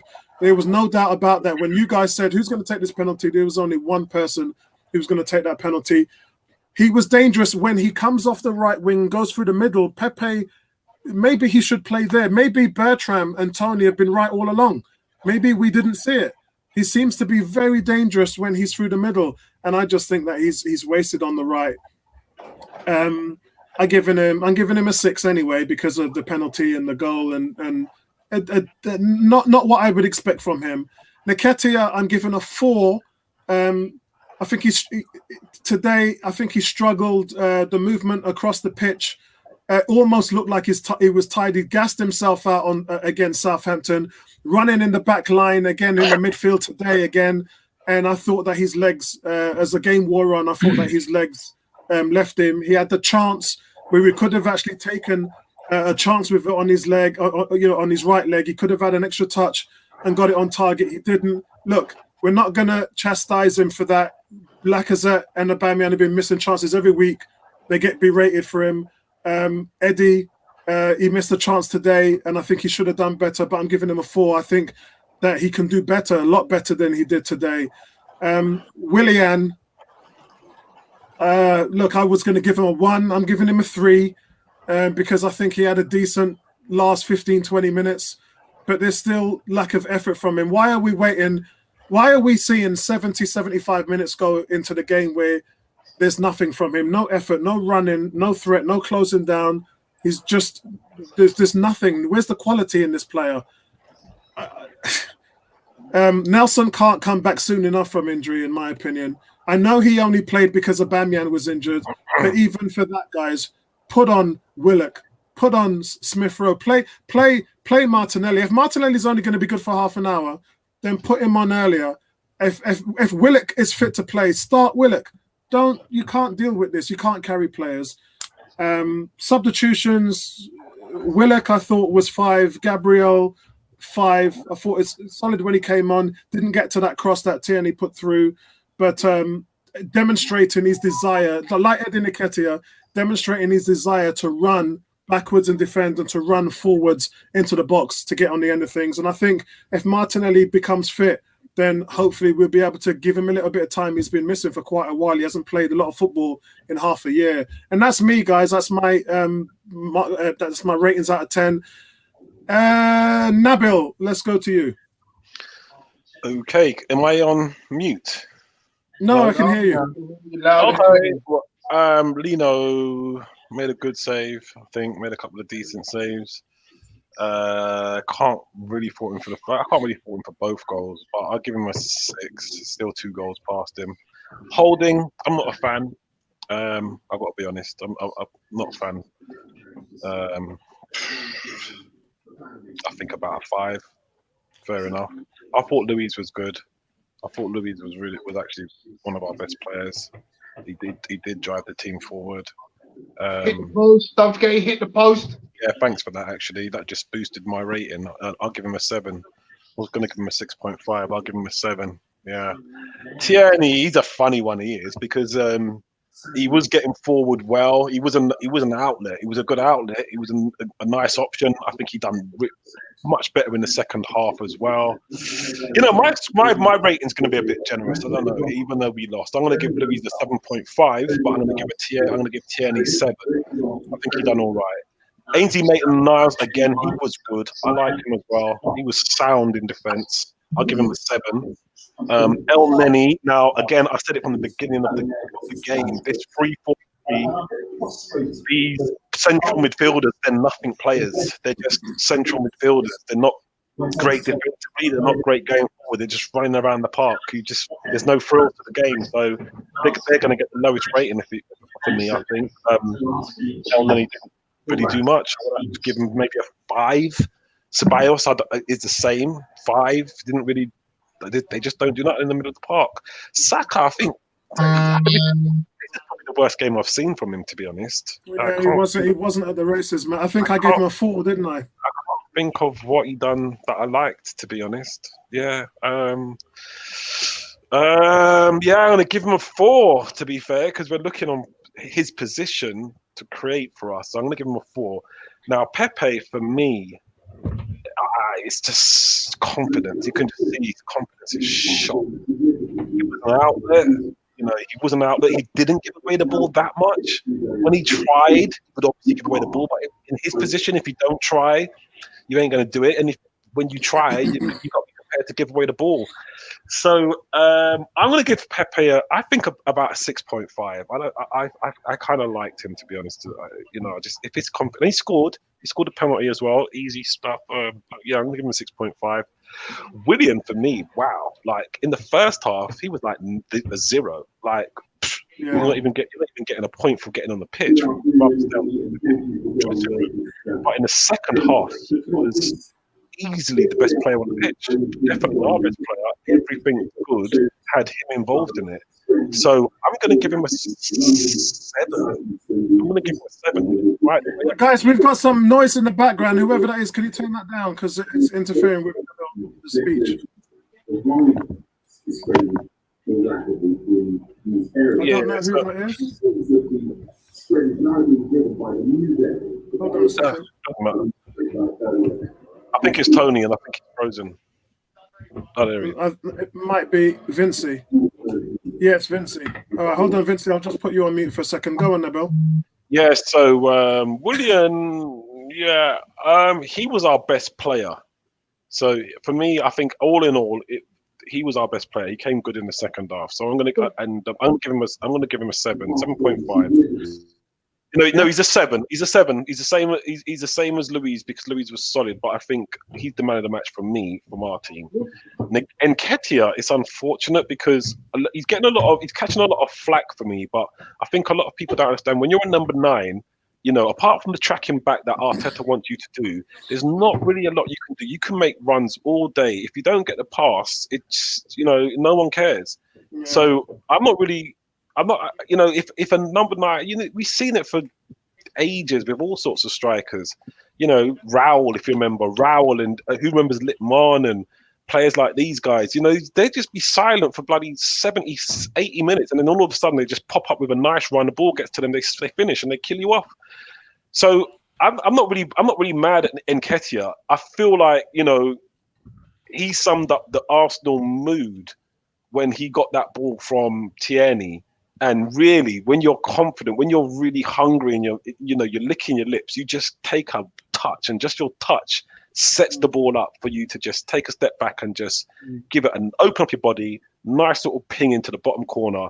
And instead, he just snatched at it. There was no one near him, nowhere within a mile radius of him. And there's just no need for him to hit it first time.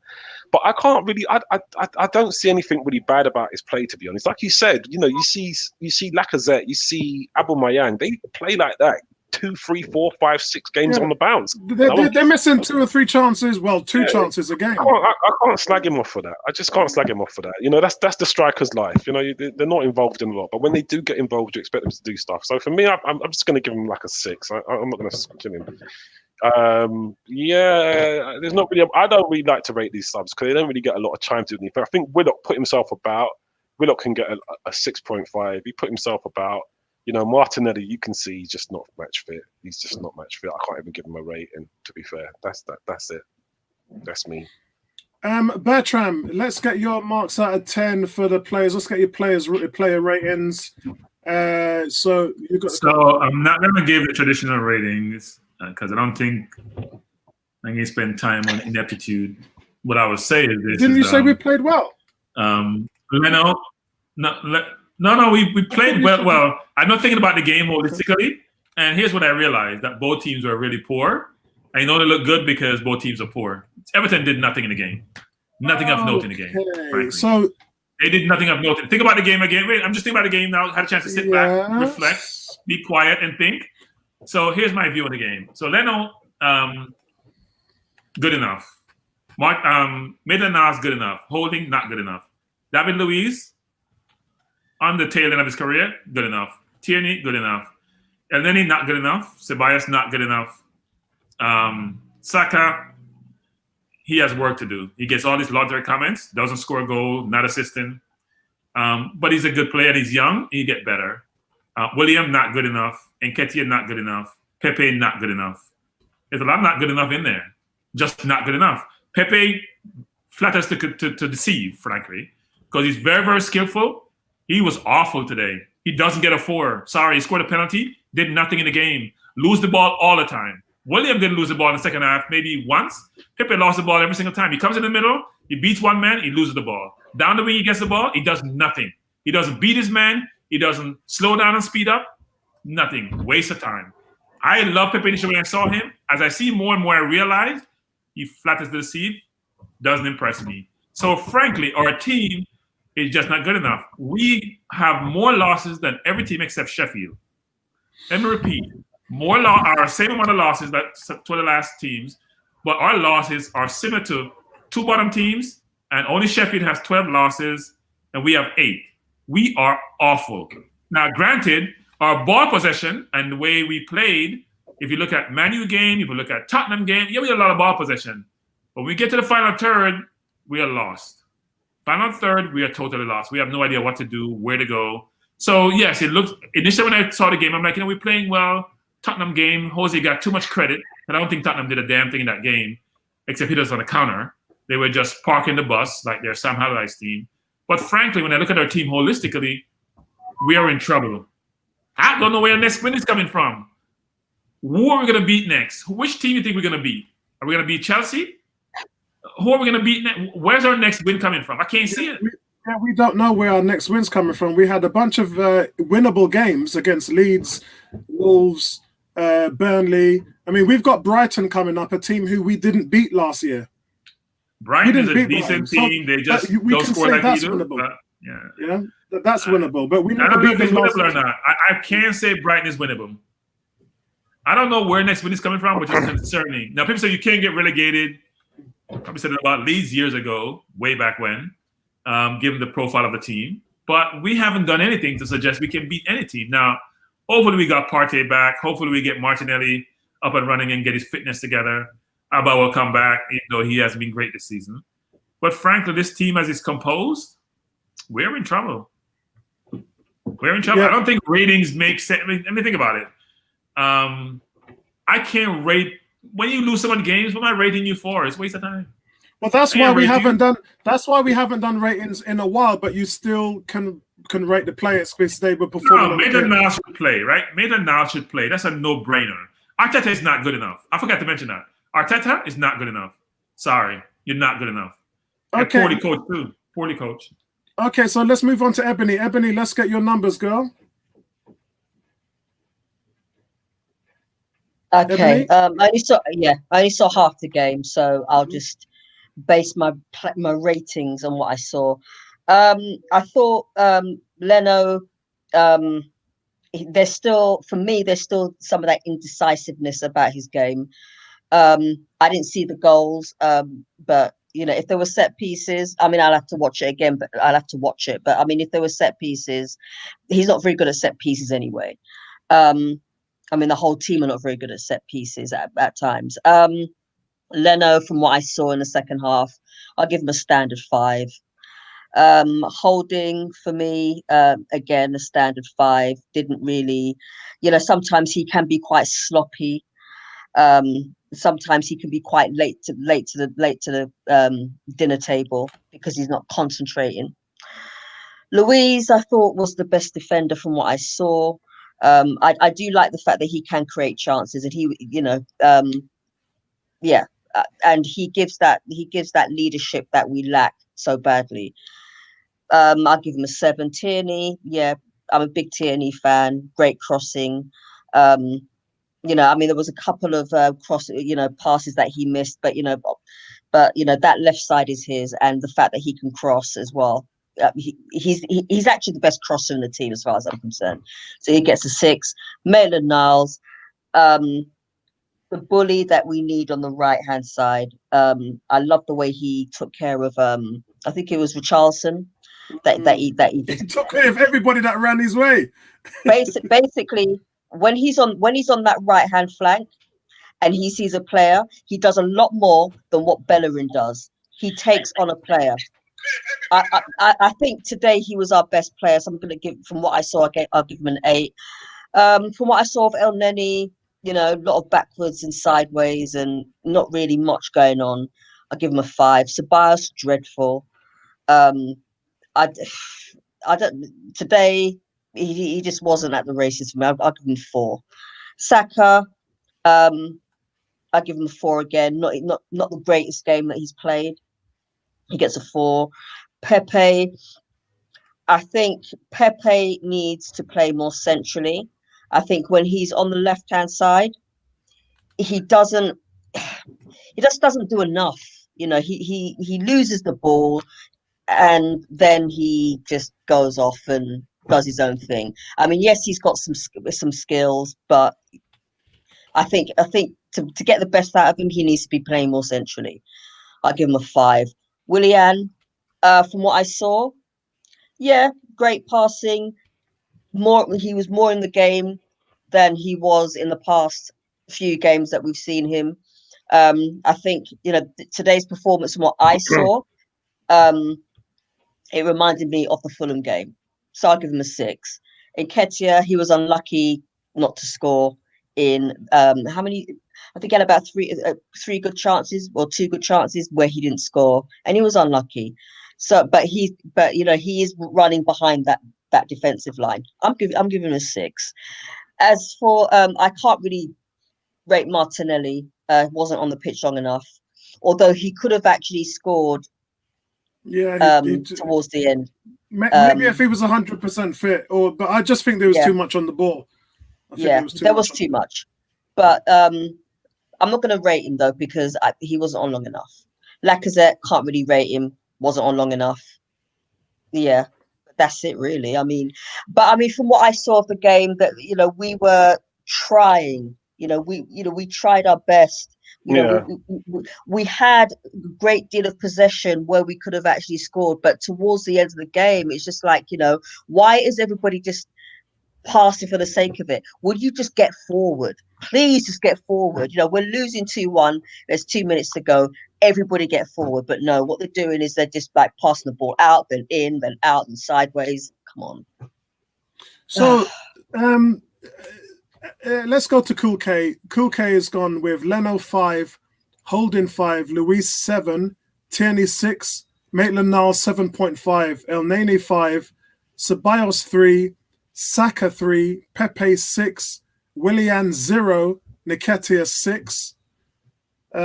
We've gone with 18 is Leno 5, Holding 5, Luis 6, Tierney 6, Niles 7, El Nene 4, Ceballos 3, Saka gets a 3. Is that another 3 for Saka? Yeah. Pepe 6, Willian 1, Nketiah 5.5. Before I go to Tony, Kuke says, what do we do now, Apollo? What's the plan? Well, look. If I'm going to be honest, the performances over the last 2 games have been very conventional in terms of where we are at the moment. I've said to the fan base a lot that I would rather battle with the kids knowing that we've got something that we're building than put the old heads in like Willian, Lacazette, Bellerin, Xhaka. I don't want to see them guys play for this team again for the rest of the season.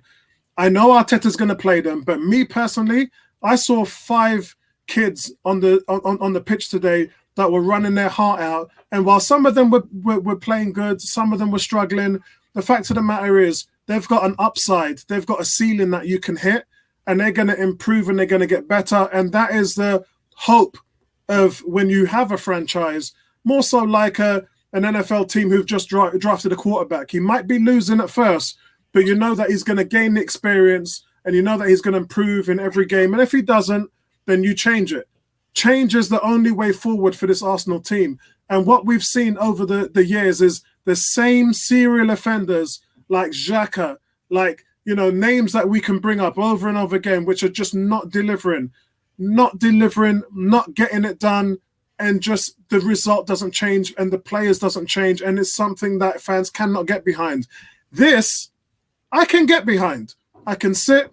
I can enjoy the extra energy. I've seen more energy, more desire in the last 2 games that we've played. I'm not going to talk about the London game, the Spurs game, because I just want to talk about that. For me, this whole process of change started at Southampton, because that's when Arteta showed me that he was willing to get rid of players and put some young, fresh energy in there and build behind that. Now, all you got to do is develop those kids and then get some prize dogs, get some bulls in there that you can put into the team, like Thomas Partey, like Gabriel, and just keep adding that quality to the team as you go on. But where we are right now with those Degger players, bun them. Yeah, that's where I am. As far as what new managers, when a manager gets sacked and you're in a relegation battle, a new manager has one strategy, and that is to go full relegation defense.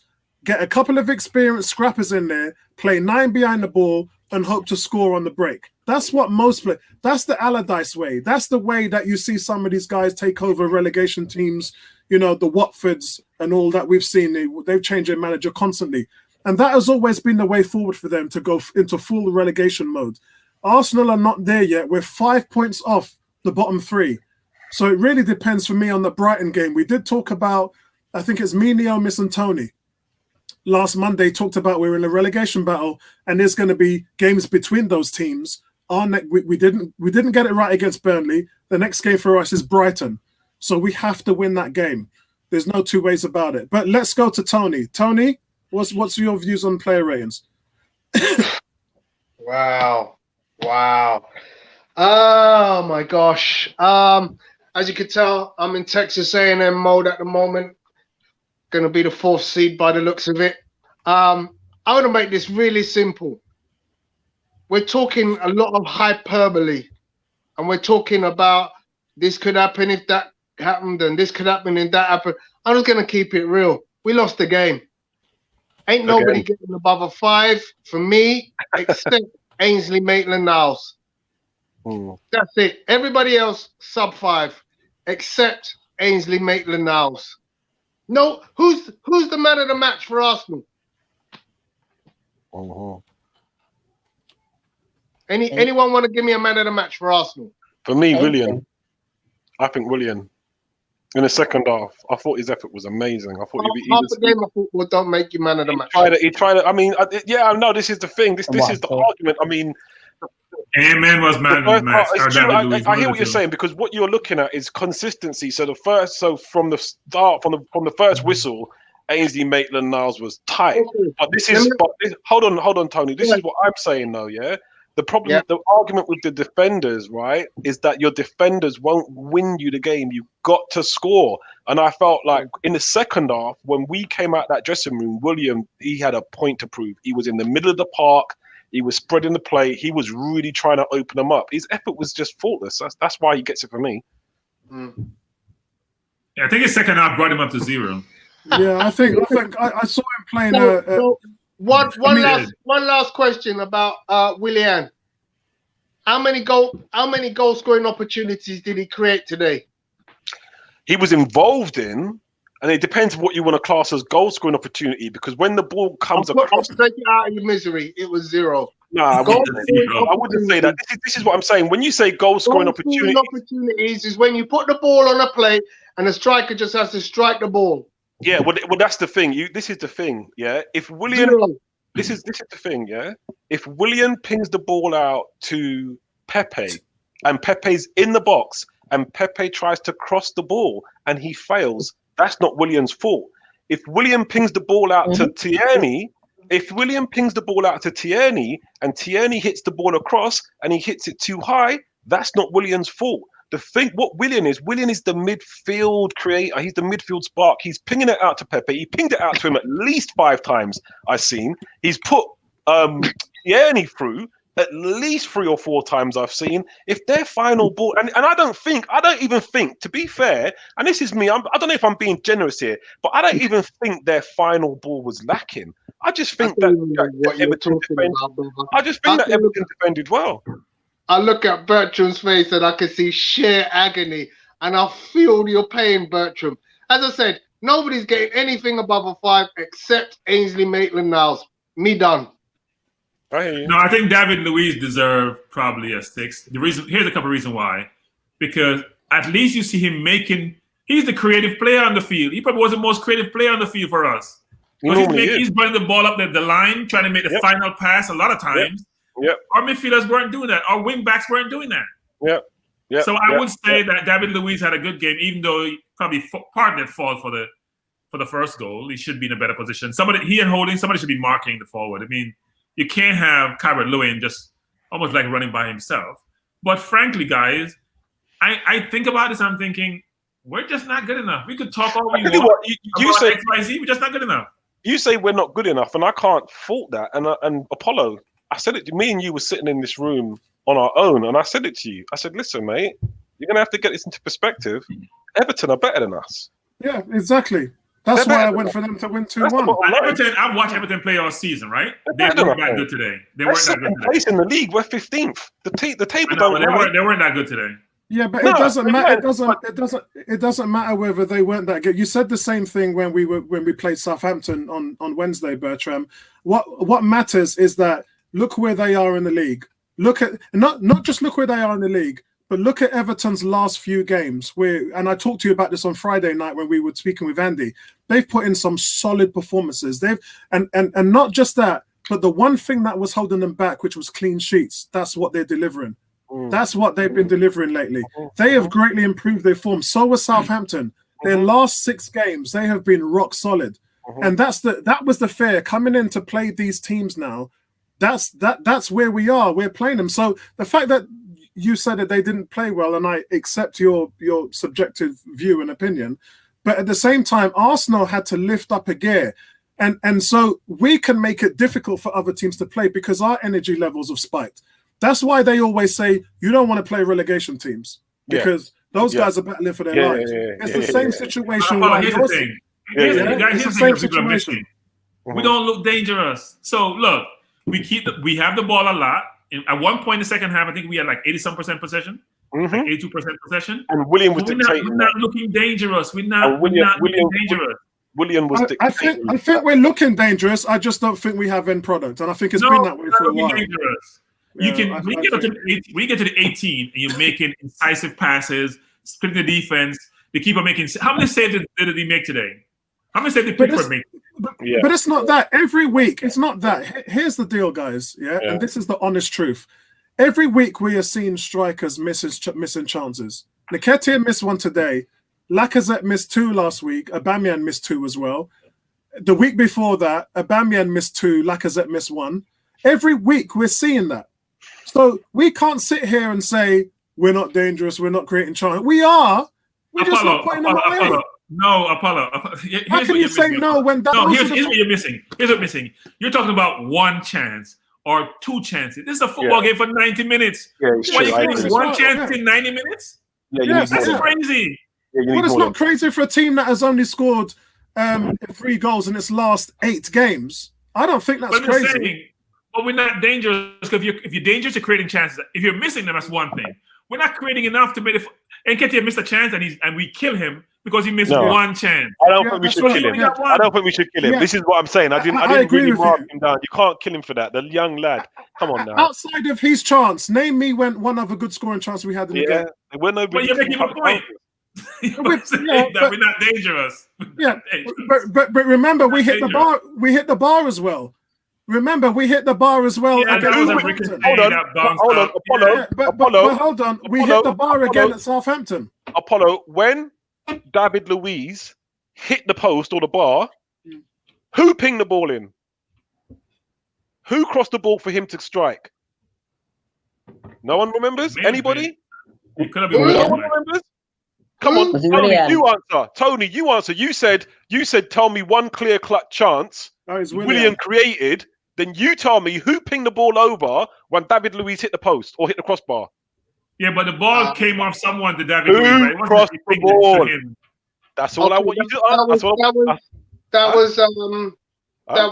I'll give you Willian. Let me Willian. Yeah, this is what I'm saying. In the second half, he tried it out, and that was one of his efforts. He crossed that ball. That would have been an assist if it went in. I'm telling you, listen, the point I'm trying to make is this real quick, right? Because I know that Vincey wants to give his stats, right? But for me, this is what I'm saying, right? When you don't have or you're not playing a number 10, a central creative player. I said this again, Apollo, at the beginning. Your creativity needs to come from the flanks. You need Willian, you need Pepe to be creating chances, right? Fair play with Pepe, his confidence is on the floor. I'm not going to mark him for assists. I'm not going to mark him for key opportunities. I'm going to mark him for effort. If you're trying, that's enough for me. Just keep trying. Keep your head up. Keep trying. And he's done that. I don't think a lot of fans view that when they look at Eddie Nketiah. Eddie Nketiah is the new whipping boy of Arsenal. When the team he ain't even started. No. He ain't even started. He just had 1 game. The point I'm making with Willian is, come on, for the season, even when in the first half, we was rinsing him. Bertram, I agreed with everything you were saying. With Willian, you're rinsing him because you ain't got a number 10. Your chances are going to come from Pepe and Willian. Forget about Nketiah. Forget about Olba for a minute. Forget about Lacazette for a minute. If these boys aren't creating plenty of chances for you, you ain't going to stick nothing away. So when Willian came out in the second half, And I was like, wow, he's trying, bruv. It's as if he could hear Souness. Yeah. As if he could hear Souness what he was saying. He was trying. And I won't mark you down when you're in a position like we are in, when I'm looking at my team right now, and I know we're shite. All I want to see is effort. All I want to see is you really trying to unlock a team. And they was doing that. You can't knock that in my book. Because it's funny, you're saying that, and all I'm looking at here, and Nketiah is getting pure sixes from the guys in the chat. He's getting pure sixes. He didn't score, so you can't. What did he do?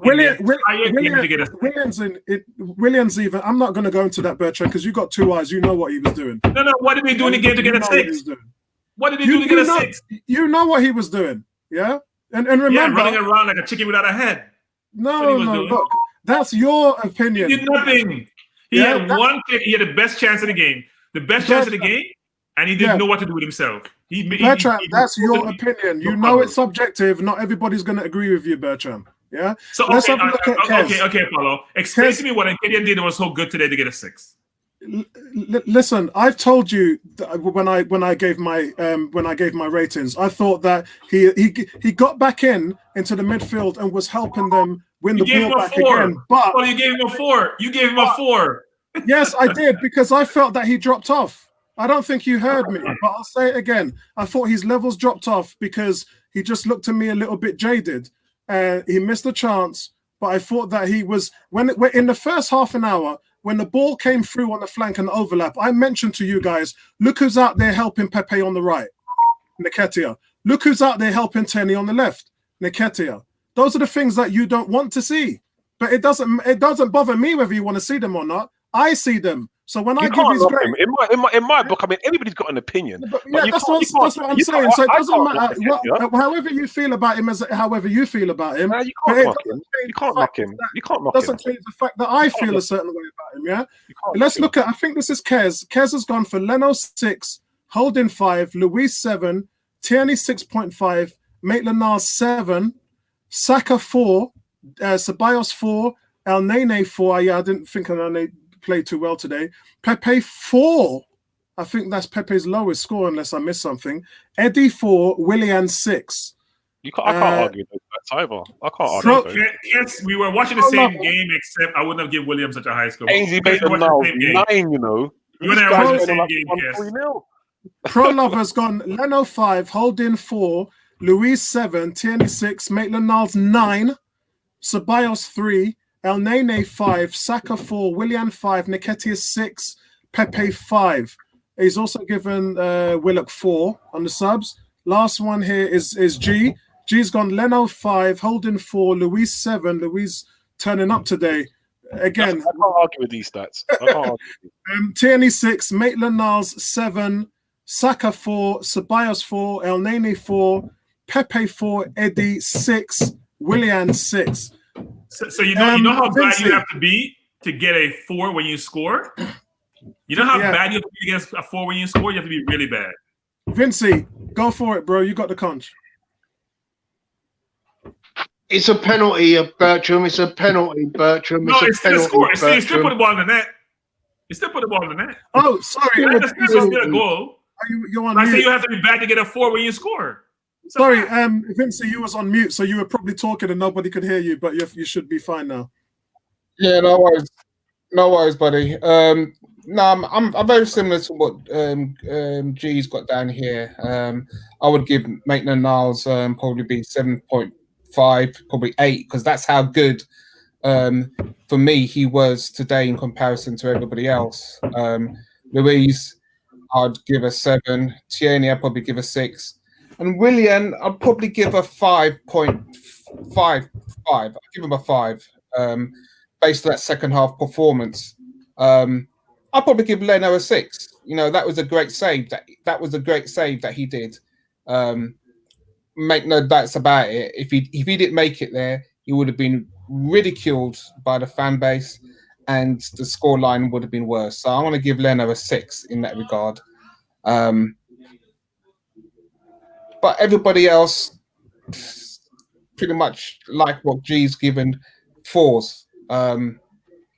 We've got problems. We've got serious problems. I mean, I'm hearing Apollo. You're talking about saying that we're dangerous. I can't see how we're dangerous because we lack confidence. We lack confidence.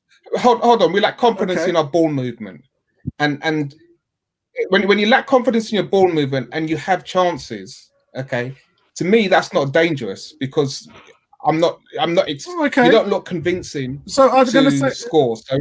So in that chance that like Luis had, where he hit the ball into the ground and it ended up on the post. Good strike. It's fortunate. So I'm going to say to you what I said to Bertrand before. So, Lacazette missed 2 chances last week. So did Aubameyang. The game before that, Aubameyang missed 2 chances. The header was ridiculous because he didn't even hit the target. Then in the next game, the header went over the bar. These five chances we've had with Aubameyang and Lacazette, 3 to Lacazette, 2 to Aubameyang in the last 2 games. And every week we are saying he missed another 2 chances. Lacazette missed another 2 chances. Aubameyang missed another. So it's not like we're sitting here talking about this because they didn't put them away, but they still made those chances. They still had the chance to put it away. You know? Yeah, and that's why I say it's just a chance. But I think you worded it better then. You said we don't look convincing. I think there's a difference between looking dangerous and a difference between looking. Yeah, because we can't associate dangerous in scoring with our goal scoring record. We're clearly not. We play Spurs. They have 2 shots on targets against us, and both of the balls end up in the back of the net. That's the difference. Yeah, and this is why I say about the lack of confidence within the team. It's William's first half performance. Let's keep it real. This guy was supposed to be, in Arteta's mindset, he was supposed to lead our attacking play. In the first half, shocking. Okay, you look at Ceballos. He was brought back to do what? Movement. Yeah. Shocking. El Nene tailed off today. He went back to old El Nene. Give him his dues. He's been top notch this year. We're in trouble. He's deserved a bad game. But when you're talking about our ball movement, we're talking about in the second half, how we move the ball. I think you could see, see flashes of what you're looking for. As much as it didn't have any end product, I could see that sort of intent. And that's the position in my mind that I expected Arteta to use Willian because of his legs and his vision. Yeah. And the youth of the youth around him, they can do the running. And he can do the distribution. Yeah. And that's why you saw a better Willian in the second half. Now, whether it's a case where he's going to move forward with that, I don't know. But this is what I'm expecting of Arteta. I'm expecting his mind to be that creative, working alongside Pep, to make those changes in how we move the ball. And I'm not seeing enough of it. But do you think that we moved the ball well in the second half? I didn't see the first half. Yeah, we moved it better, but the thing, to me, there's a difference between better and well, because we got to be, we're peppering shots at the goalkeeper, and we in control of the game. We moved it better, but we're still not there. And I know it's a process. It's a process, but we're still not there to the heights where we can say, you know what, we're confident in how we move. And look, can I just say real quickly, you guys are both touching the nail on the head, right? And this is what I'm saying. We got to bear in mind, look, we're on a seriously disastrous run of form. That's what I'm saying. What I'm hearing from some of the guys is, don't you realize, guys, like we've scored 3 goals in our last 8 games. It's going to affect your mindset. So when I'm hearing things like, oh, guys, come on, realism, man, realism. Yeah, but I hear that. But there's 2 things that go together. Yeah, there's confidence. If you listen to what Theo Walcott said in that last game against Southampton, this is what I'm saying, Vinny. Scared. He can see the fear, right? So we listen to and we hear Arteta's rhetoric and what he talks about and so forth. We know managers got to turn around and say what they've got to say, but we've got to look for little changes. And we had little changes last week against Spurs, and we had little changes this week. But to keep it real, we know it's not enough. We have to call it how it is. Yeah, it's not enough. We are a team playing lacking big time in confidence. And it comes, it really does come from the manager. And that's why it's going to be hard to convert in the second half. You saw mindset, the possession we had. You saw the chances we were creating. But those chances, once you get to it, you're going to snatch at them. You're going to scuff them. Like Theo Walcott said, you're scared because of the whole where we are. If we're in third place and we're cruising, believe me, we're going to bang some shots on target. But you that composure, that confidence, it's all gone. But do you not think? But do you not think that since the kids have come on, we've actually played a lot better? Definitely. I mean, I've been saying for ages. That that Orba and Laka need to be dropped because they're not good enough. And today you could see that. All right, we lost again, but you could see that improvement. Yeah. And sometimes you have to drop your big name players if they're shit. And you have to let the kids play, and I'm glad to see that half the team today were the kids because they're giving it a go. But some of the and it's upsetting because some of our fan base, including some of the guys we have in the chat here, didn't want to see the kids. They didn't want them. I was scared. I'm not gonna lie. I'm scared because I don't know how they're gonna react under that sort of pressure. I would like to develop kids in a different environment. I'd like to develop kids on a winning. We don't always get what we want. You know what I'm saying? I'd like to develop them like how we with Wenger. We developed them on a winning team, so the pressure's not on them. When our kids used to play for Wenger, like when Carling Cup or whatever it used to be called, then they would go out and thrash teams because they got the ability. We know they got the ability, but they can just sort of just play with the handbrake off. Whereas now we've seen them do that on Thursday night, Nabil. But fair enough. I mean, I've been calling for the kids for 4 years to play.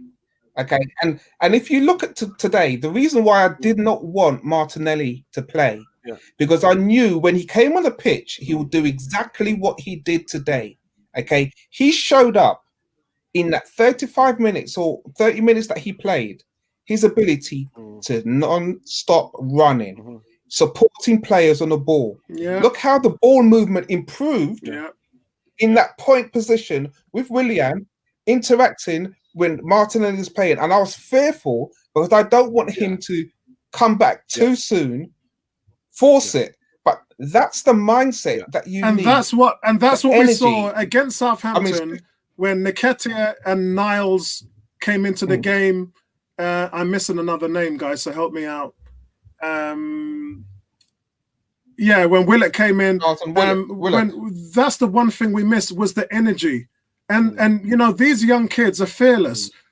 People don't give them enough credit. You know, they say, don't want us to fail, or if we lose, then it's going to batter their confidence. These kids, I said this to Tony and Neomis, and Tony agreed with me. These kids have been at the club since they were 8, 9, 10 years old. They've seen the good. And they've seen the bad and they've seen the ugly. What do you think this looks like to them? Let me tell you, this looks like Nketiah ain't getting Lacazette ain't getting it done, Xhaka ain't getting it done, Bellerin ain't getting it done. Now's my time. That's what they're doing. Exactly. They're not getting fractured or battered or you know, their psyche and their mentality is not getting damaged by this. It's making them more hungry, and we're seeing that hunger on the pitch. We're seeing the way they run, the way they chase everything down, because you know why? They want to succeed at the club. And they get the confidence from the manager who puts them in the starting 11 and say, do you know what? You can do it. And this is my concern, because if we're moving forward as a club, I'm very focused on this. If we're moving forward in the club and we've got this quality of youngsters sitting back there, and we're not going to play them, they're going to get frustrated and they're going to walk. They will walk. So I'll say a couple of things. One is we actually don't really know how good our youngsters are. So I don't think any manager in today's environment, given the fact that they may get fired, don't want to play their best players unless you have something with a club like you have with Ozil and management. Most managers want to play the best players because they want to win. They want all the accolades that come with winning, and they want the compensation that come with winning. So they want to play their best team. However, an example at Arsenal, Saka plays most of the games because he's demonstrated he's good enough. Some of our other players who play the Europa League haven't demonstrated they're good enough. That's why they're not on the field all the time. And I keep hearing this thing about playing the kids. Yes, you want to play the kids. You want to play your best team. It's not about the kids. You're trying to win games. If the kid's going to make you win, you'll play them. But if you don't see the production from them when you get an opportunity, you may not play them. And you know what? On top of that point, I just want to say Rodriguez is saying here, he's saying to one of the fans that this is the reason why we're failing, because we're supporting people like Nketiah and things like that. Kuke has just come back and said to him, wake up, we are failing because of the highly played players like Xhaka, Lacazette and Uber. Rodriguez, that's why we're failing, bro. We're not failing because of the kids. We're failing because we've been starting Willian and Xhaka and Lacazette and all these guys, and Aubameyang hasn't scored in God knows how long, and we had to wait for that. Can I just quickly get in here?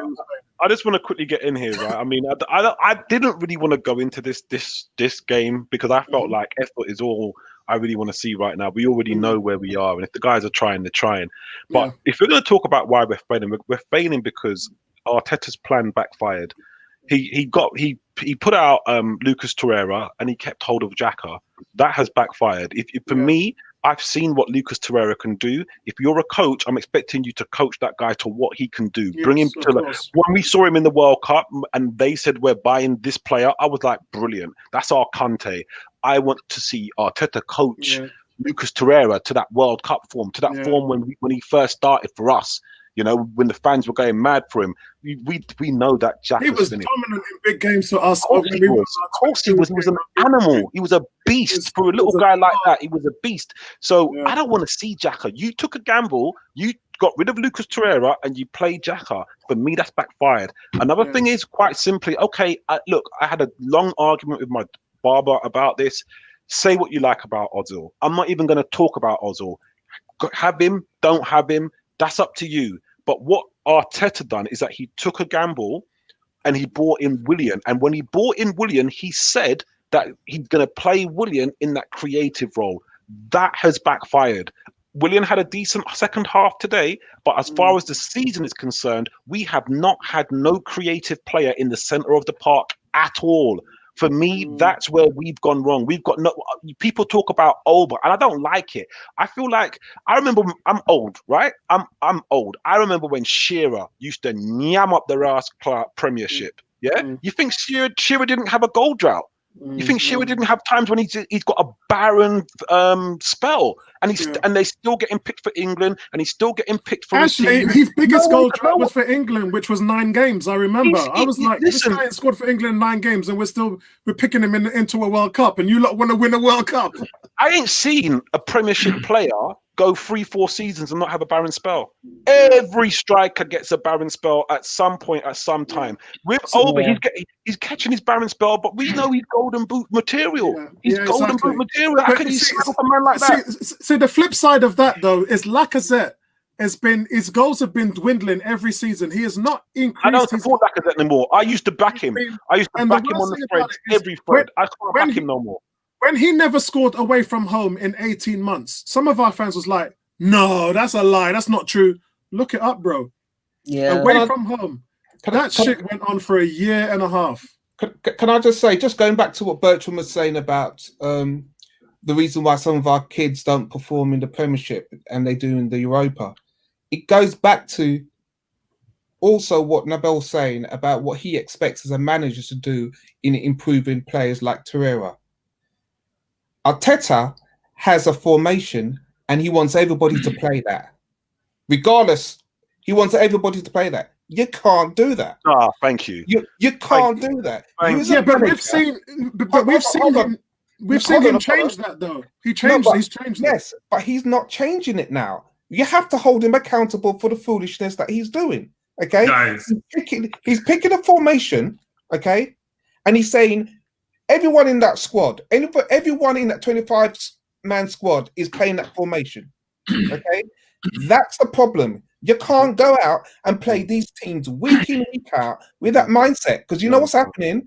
Those managers are tinkering their team to shut us down, and it's taken us 70 to 80 minutes to figure out that we're doing foolishness to then start making changes. And Vincent, you know why sports is an egalitarian discipline?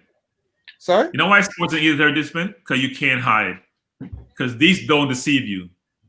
You can know quality when you see it, and people want results. It's about results business. So therefore, the people who are best at what they do in sports, no matter who they are, no matter what race they come from, get to play and get to break down barriers, because everybody wants to win, and the eye test doesn't fail you. But the eye test, my eye test is not failing me now when it looks at the quality of my team. We are not good enough. Yeah, but you're saying that now. But Willian has been poor. But hold on a second, Vinny. Can I just jump in here? Vinny, can I just jump in here? Because this is a question. This is a thing that we hear a lot. I hear people say this a lot, and it's not that I doubt it, but I got to ask this question here. Like, when you say we're not good enough for what? Well, for who we were, we're not good enough. So we were a team which were the top 10 team in the world. Yeah, top 10 team world football. As it relates to teams that play major competition, we're in the top 10. We're now number 15th in the PL. Forget about world, and that's who we are. Our record doesn't lie about our quality. We were 8th last year, and we're going further and further away from where we were before. In fact, since Wenger left, we'll be going in one direction, opposite to where we were. We made top 4, and we complained for years, including yours truly, by the way, that we want to win. And right now, I would bite your hand off a top 4. I'm not interested in top 4. I'm going to hold my hand up. I said, I'm not interested in top. You know why? I'll tell you the reason. Interested in relegation? No. I'm keeping it real, because top 4 don't mean nothing to me if we don't play good football. I'm serious. I've been an Arsenal fan for years, okay? And God bless Arsene Wenger for what he did. He changed Arsenal's football to the way I play my football. Okay, so I know as a club, if we have it within us, we can move that tier. I don't stand for foolishness. I don't settle for nonsense. So if I don't want top 4 playing boring football and then not winning, I said nothing about the style of football. No, but that's you. You just said top 4. Yeah, but doesn't mean this. So what do you mean? You don't play great football? I'm confused. No, for me, we will get top 4 by playing good football. Okay? If you don't play good football, you ain't getting top 4. Yeah, but I'm saying I want top 4, so I thought we were both saying the same thing. No, I want us to play good football. We play good football, we get top 4. And I feel confident. I will feel confident. I will feel confident, just like how you look at Liverpool now. They are confident that they're going to be in the top 4. Why? Because they're playing good football. Not because they want to, because their football. But Spurs may make top 4, but they're not playing good football. I didn't mention Spurs. But I'm just saying, they may make top 4, they're not playing good football. But I didn't mention Spurs. No, you didn't have to. We had the conversation last night with Andy, a Spurs fan, and he was talking about, yes, where you are, second in the table, challenger for and he said he would rather see his team play better football at the expense of where they are. And this is what I'm saying. He said he'll take one season of win the title and play what they play now. Yeah. But going forward, he doesn't want to play this type of football. Yeah. And right now, this season, that's where my focus is all season, and how we play football. Because people want top 4 like as if it's like it's a ping pong. Suddenly we're going to get top 4 and we're going to challenge in for the league. It ain't going to happen. But Vince, you could play good football like Leeds does and still not close to the top of the table. No, Leeds aren't balanced. Yeah, but they're playing good football. No. They're playing good football. No. You're asking me about the football that I want to get top 4. I want good football, not Leeds football. That's not good football to me. That may be good football to you. That's not good football. How do you define good football? How do you define good football? Okay. Organization, spine, technical ability, fight, heart, speed, passion. Passing triangle. You're not describing Arsenal for the last triangles, yeah? No, I may not be. What I'm saying to you, that's my football. And I'm saying, if you look at Liverpool, it's enjoyable to watch, isn't it? You can learn, you get excited, you see passion, you see heart, you see skill. But every team that team was built over 3 or 4 years. Football. I'm not talking about overnight. I'm talking about what you see. You've seen it consistently over a few years. Even when Brendan Rodgers was there, do you know what was missing? Organisation at the back, because they were scoring goals.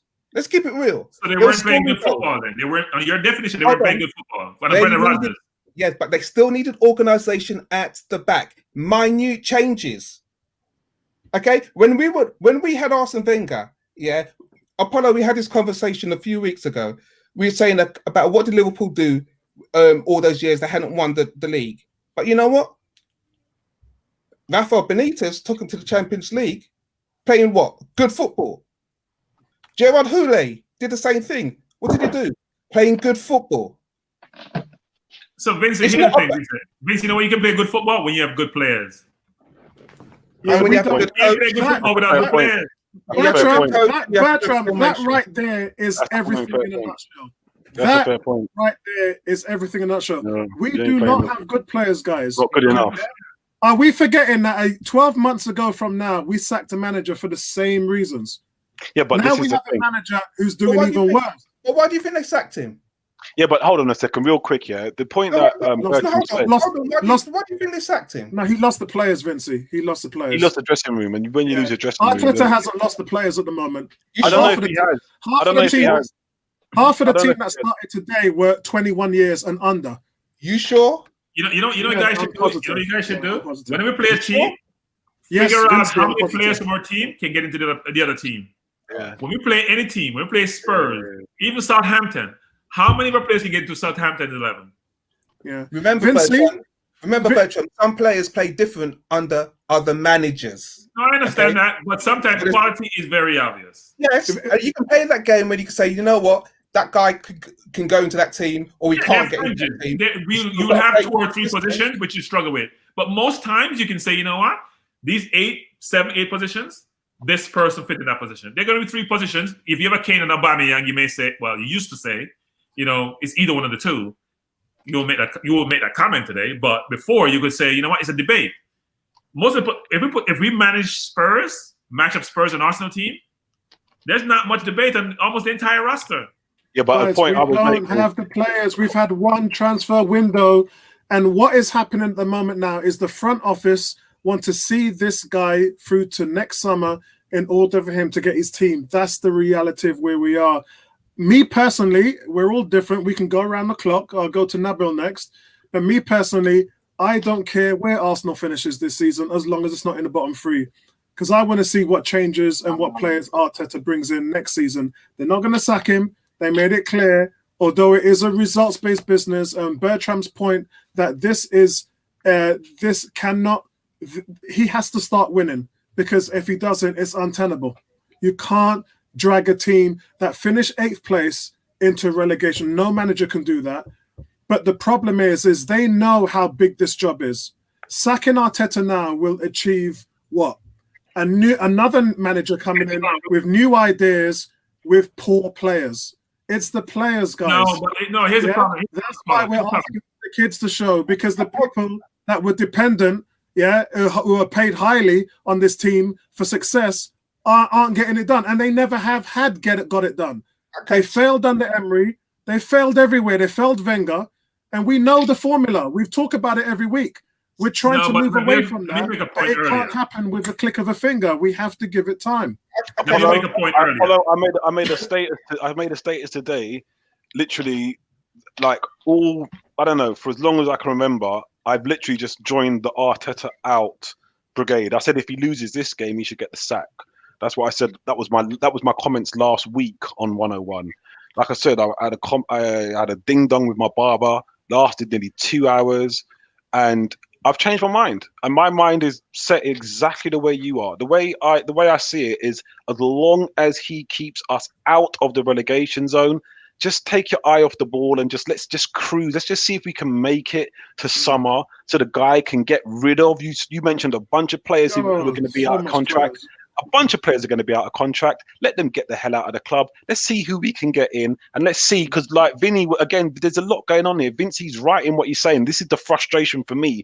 Arteta comes in. He's got all these bright ideas, this type of formation, this type of system. And really what that means to us and the team is a bunch of square pegs in a bunch of round holes. And that's what we're just seeing. And fair play to him, because again, you've said that a manager, because like me, I know it's going to sound ridiculous, but when I play FIFA, right, I've got my formation. I've got my way I play. I don't play 4-2-3-1. I don't play 4-4-2. If you say to me, Nabil, you've got to play 4-4-2, my results ain't going to be as good because that's not my style. I play a certain style and that's how I play. So I get it. And I get Arteta coming in and saying, well, this is how I play. And it's difficult for him because it's a bunch of square pegs in a bunch of round holes. So now I don't want Arteta sacked. I don't want him sacked. I want to see what he can do. But what he has to do, he can't escape this, right? The players he's got, in my opinion, they're good for at least 12. They're good for at least 12. Come on, mate.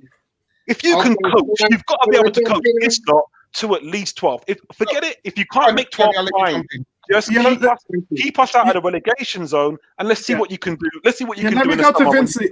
Vincey was before you, Tony. Vincey, go on. I'll let Tony jump in. I'll come back. All right, Tony, go on. Okay, so to that point, Nabil, I want to make note of a point that I sent you the details of Apollo earlier in the week. Has anybody seen about all these stories about what's going on behind the scenes? Yeah, I have. I've spoken to Colin about that, All I'm going to say is no smoke without fire. Yeah. All right? So when I'm saying, like, I understand what you're saying, Nabil, but actually, for those of you who don't think he's lost the dressing room, something is going on in the dressing room. Oh, yeah. Right. Okay, so... He's culpable. He's responsible for ensuring that somehow that doesn't come out. I think he's off the dressing room. Tony, here's the problem. I think he's off the dressing room. The question is can he get it back? Here's the problem. Here's the problem. You cannot give a manager without experience, a first-year manager, so much power. He got too much power too early. He started making decisions if he's God, and it started all backfiring. He has to be fired. I'm sorry. So, guys, he's not Klopp. He's not Guardiola. He's not Ferguson. You don't give a first-year manager that much power. You slowly feed him based on he won an FA Cup, and all of a sudden he's God's gift to the world. Okay, so guys, the supporters treating him that way. The supporters treat him that way. A lot of you, I heard Apollo. A lot of you guys said this, and I was saying, let's wait. No, he's the best thing. He's better than Lampard. Lampard isn't good. That's why we can finish better. And I'm saying, but he hasn't done anything to finish better. He won a cup competition. Yeah. Anybody can win a cup competition. It's a knockout competition. What has he done? And right now, the way I look at it is that we are struggling because, number one, Guendouzi got ostracized. Torreira got ostracized. My best player, Lazy, got ostracized. Right? All these players got ostracized. And what does he have for it? He leave himself with no option. He can't go to them now to get them to come play. Saliba has been ostracized. You create animosity when you ostracize people. That's the first thing. Yes. Then they all have relationships in the club, and they're saying that could be me. So then I don't feel comfortable. And you're forced to your coach. You went from coach to manager because you won a cup competition. It's crazy. And Edu saying, I support you. Edu doesn't make the final decision. That's Kroenke. And I'm sure Kroenke's going to say, at some point, I've had it with both Edu and you because, I made a mistake. We're going south and we go north. I made a mistake. So guys, I just want to make sure that before I go to Vincey, the definition of a manager losing the dressing room isn't players arguing with the coach. That happens all the time. Any one of you who've ever managed before, and that is a few of you here, you'll know that you'll have a section of your staff who are Excel, and you don't even have to motivate them because they're self-motivated and they're high performers. You'll have a middle ground of your staff that can do it, but don't want to. So you have to coach them and motivate them, and that's how you get the best out of them. And then you got the back end people who ain't good enough, never going to make it, don't listen to you, and try to destabilize the rest of it. That's management. For those of you who've never managed before, every football team is like that. Wake up, smell the coffee. If you didn't realize that now, then you do today.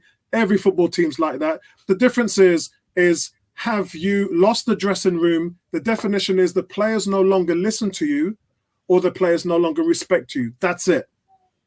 In this situation, there are issues where Arteta has openly come out and said, I know why he's chastised Gabriel and Pepe for getting red cards, but when Xhaka gets the red card, he doesn't say anything. And not only does he not throw him under the bus, but he says, oh, I understand why Xhaka got the red card. Excuse me, that's no excuse. You're actually, by saying that, you're defending him and you're defending his actions. And this is a guy who told the fan base to F off inside the Emirates, never apologized for it, because that was on an Instagram post from his agent. He himself officially never apologized for it. And he's gone and done this, and he don't care. Yeah? Players don't like that. So some players don't like the fact that you're picking this loser every game, and they've come on there, they're playing their hearts out for you, and you ain't even picking them and chosen them. So are the players, this is a division. When people say lose in the dressing room, you have to define what you're talking about by that, because I've seen main criteria for the dressing room you is when have people are not performing for you. to your definition. Because when what people I've are seen performing, today, you lose the dressing room. and When what they're I not saw performing, against Southampton was more effort in this team than I've seen all season. So there are a section of the fans and that understand that clear definition, and some of these players are improving this team incrementally. Yeah, every week that we've seen. I didn't see much improvement in the Tottenham game. Some of you did. I saw huge improvement in Southampton. And today, I saw improvement, that same kind of improvement from Southampton, but they just lacked the final quality. In Southampton, I thought they were better. But today, again, I'm seeing that same level of improvement. Why? Because you have destabilized those players that you put in that were sticking two fingers up to you, not running themselves into the ground, not providing any effort, didn't care. You got rid of them. Some of it you were forced to get rid of because of red cards. But the fact is, you're getting players on the pitch that give a shit, that will work in your system and that will respect you and run for you. And so that is what's happening right now, in my opinion, and from what I've heard from inside the training ground. I think Vincey's next. Go on, Vincey. Yeah, I mean, I just want to touch on the fact that you said that Emery was sacked because he lost the dressing room. He was told to come in. He had the philosophy to come in and take the club in a new direction. He was sacked because he lost the dressing room, and obviously because of his tactics, and he didn't get on with the fans. He was frustrated as well, remember, because he didn't even choose the players Seth Mislintat brought in. So now we've moved forward to Arteta, who's come in. We've had the backroom changes with our scouting, our director, and so forth. And now we have Arteta, who's now going to take us into a supposed new direction, which is supposed to be the Arsenal way moving forward. Mindset being, we play the kids. Okay, so we played the kids, and we've won 2 trophies in his first year, in his first 6 months. However, the board have a plan. Okay, and we have a lot of players who we've got to sort out their contracts moving forward. We're looking about how we are playing on the pitch, and this is something that we cannot and should not overlook. The manager, Arteta, his responsibility is supposed to be finding a formation, a cohesive play, and teamwork with the players at his disposal. That's it. Let's not complicate the matters of what Arteta's got to do. Okay, he's got players in for the summer. He's got to pick the players for the team. Okay, on form.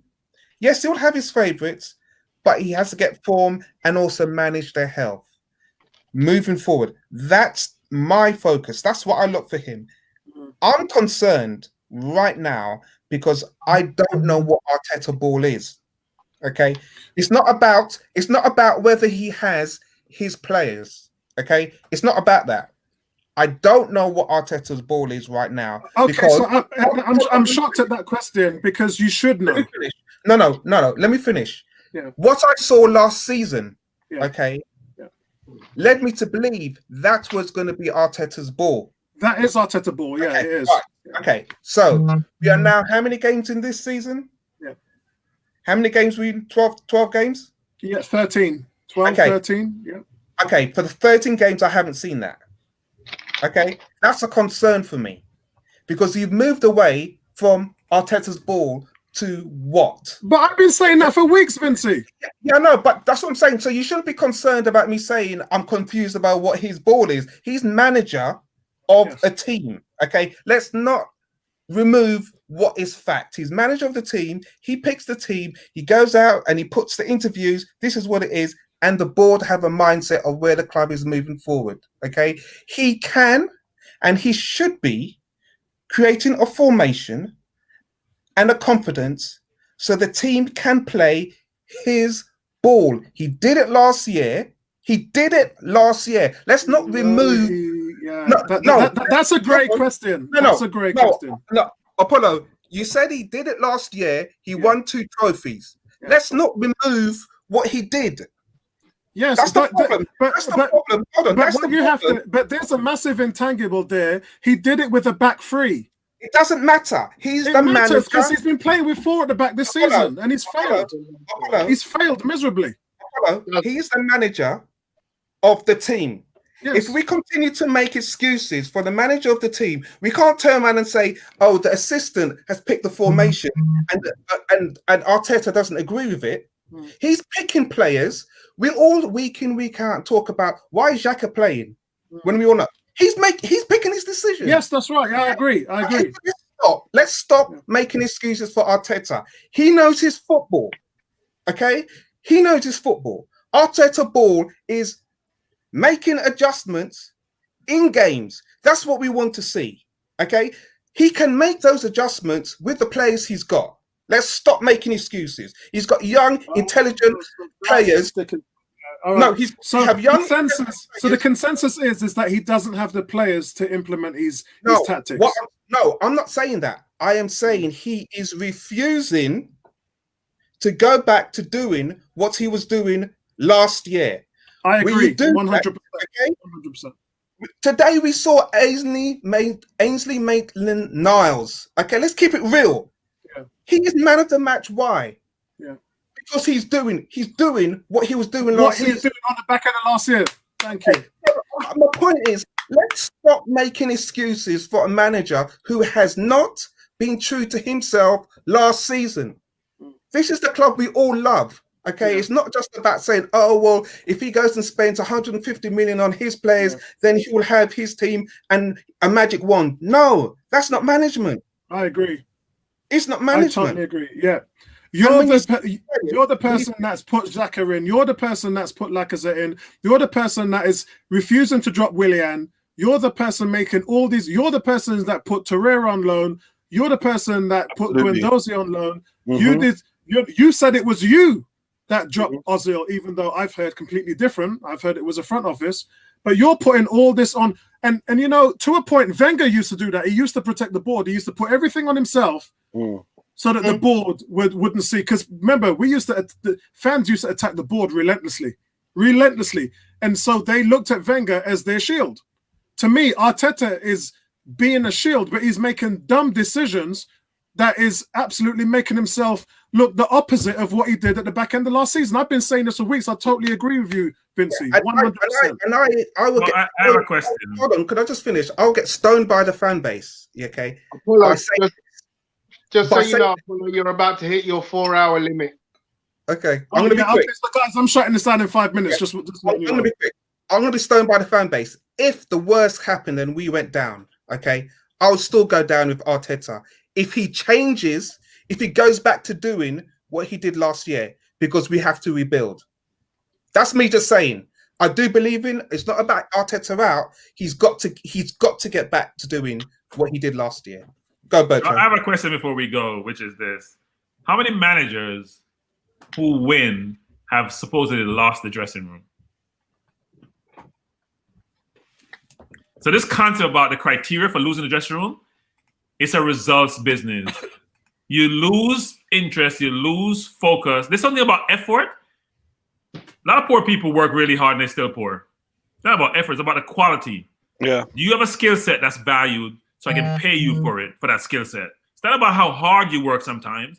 It's about how smart you work. Now, working hard is important. You got to put the effort in. But it's about how smart you work most of the time, not how hard you work.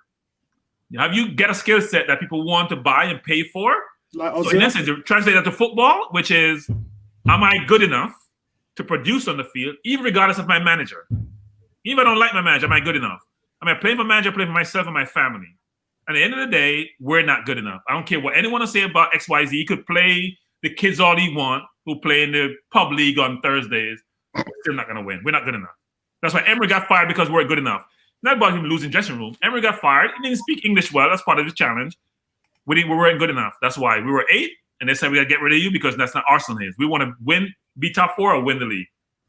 So I just want to say before I close it down, we'll close down soon. But Kuke says he's implemented an attacking system. It's clear he's gone from counter-attack to possession football. If you compare last season to this, it's obvious we don't have the players to achieve that. Lee has said losing the dressing room is one thing, but when you lose your fan base, you're doomed. And that's why I said not having fans in the stadium is a blessing to them right now, because from what we've seen, not in the last 2 games, but previously before that, the fans would be in complete and utter meltdown, banners everywhere, airplanes, you name it, it would be all over social media. Kez is saying he moved from what he did, giving us incremental possession, and gone beyond backwards. Agreed. And Kez has always said the question is why has he moved away? I've been asking Bertram that nearly every week. I sit here with Bertram and Tony, and I said to them, we were doing X, Y, and Z on the back end of last year. What happened? What changed? Why have we gone 12 games into the season and it's only now you're starting Maitland-Niles, who was your dog? He was your terminator, yeah? He was your contractor. When you want to kill somebody, yeah, you get a contractor, you hire a mercenary, and then you get the job done. He was your dog. He was your terminator. He was your mercenary. And what did you do? You benched the guy. He got into the England team. All these clubs were after him. And he said, nah, I'm staying at Arsenal. I want to progress my career. Well, last week, Mikel said something on a TV interview, and he said, some of these guys have got to make changes, and sometimes it takes them a long time to make changes. And after that, I can see the improvement in their play, and then I'll play them. What a load of rubbish. No, maybe he's talking about himself, Apollo. He's talking about himself. He's talking about himself. It must be. He must be. He must be. Anyway, listen, guys, I am going to enjoy Redskins, Seattle Seahawks tomorrow. I enjoyed the Jazz beating the Clippers last night. Tony, I watched that game last night. I watched it live. Yeah, I watched it live. It's raining threes in Utah, man. That's all I'm saying. I'm gonna try. What time was that? Oh, I was up till stupid o'clock last night, man, about 4 a.m. But again, that's what a fan does. And you know what, guys? My team's never won a championship. No, that's what a fanatic does. Yeah, isn't that amazing, guys? My team is never, and they have been poor and they've been bad and whatever, but I still stay up till 4 a.m. and watch them play. So I'm seeing this all go down with Arsenal, and they're not a good team. We've been saying they haven't been a good team for a long time. And I think if some of us are disappointed, it's because we thought we were something that we weren't. And if they're also important, if they're showing disbelief, it's for the reason me and Vincey believe in, is that you've shown us, when you took over the job and Sky Sports came to you in your first interview, this was after Lundberg's had last game against Everton in a 1-1 draw. And Arteta was asked, what's your philosophy? And he said, I want to attack teams. I want to dominate teams. I want to take the game to my opponents. On the back end of last year, that is all you saw. You saw us press teams into submission. You saw us play Liverpool, Man City, Chelsea, the best teams. We hadn't beaten Man United in how long? We beat them under Arteta 2-0. Yeah, we saw that when the season started. This season, all of that had gone. It was like, whoa. And it wasn't just now. After 2 or 3 games, we were talking about it. I was asking Arteta, I was asking Bertram, I was asking Tony. I said, what happened? What happened? Where's all that pressing we saw last season? Where did it all go? Week after week after week this season, not seeing it. And what Vincey said is bang on. This season, all the tactics, everything is almost like it's changed. Guys, I'm gonna have to shoot off. Yeah, we're done. We're done, Mrs. guys. is gonna go crazy, man. Yeah, we're done. Guys, keep the faith. Keep the faith. It's tough. It's hard. It's a slug. it's not nice right now, but keep the faith, guys. Yeah. Just let's go beat the hell out of the Patriots tomorrow, Told. That's it, man. I'll see you later, guys. That's what we need. Peace out. Let's go.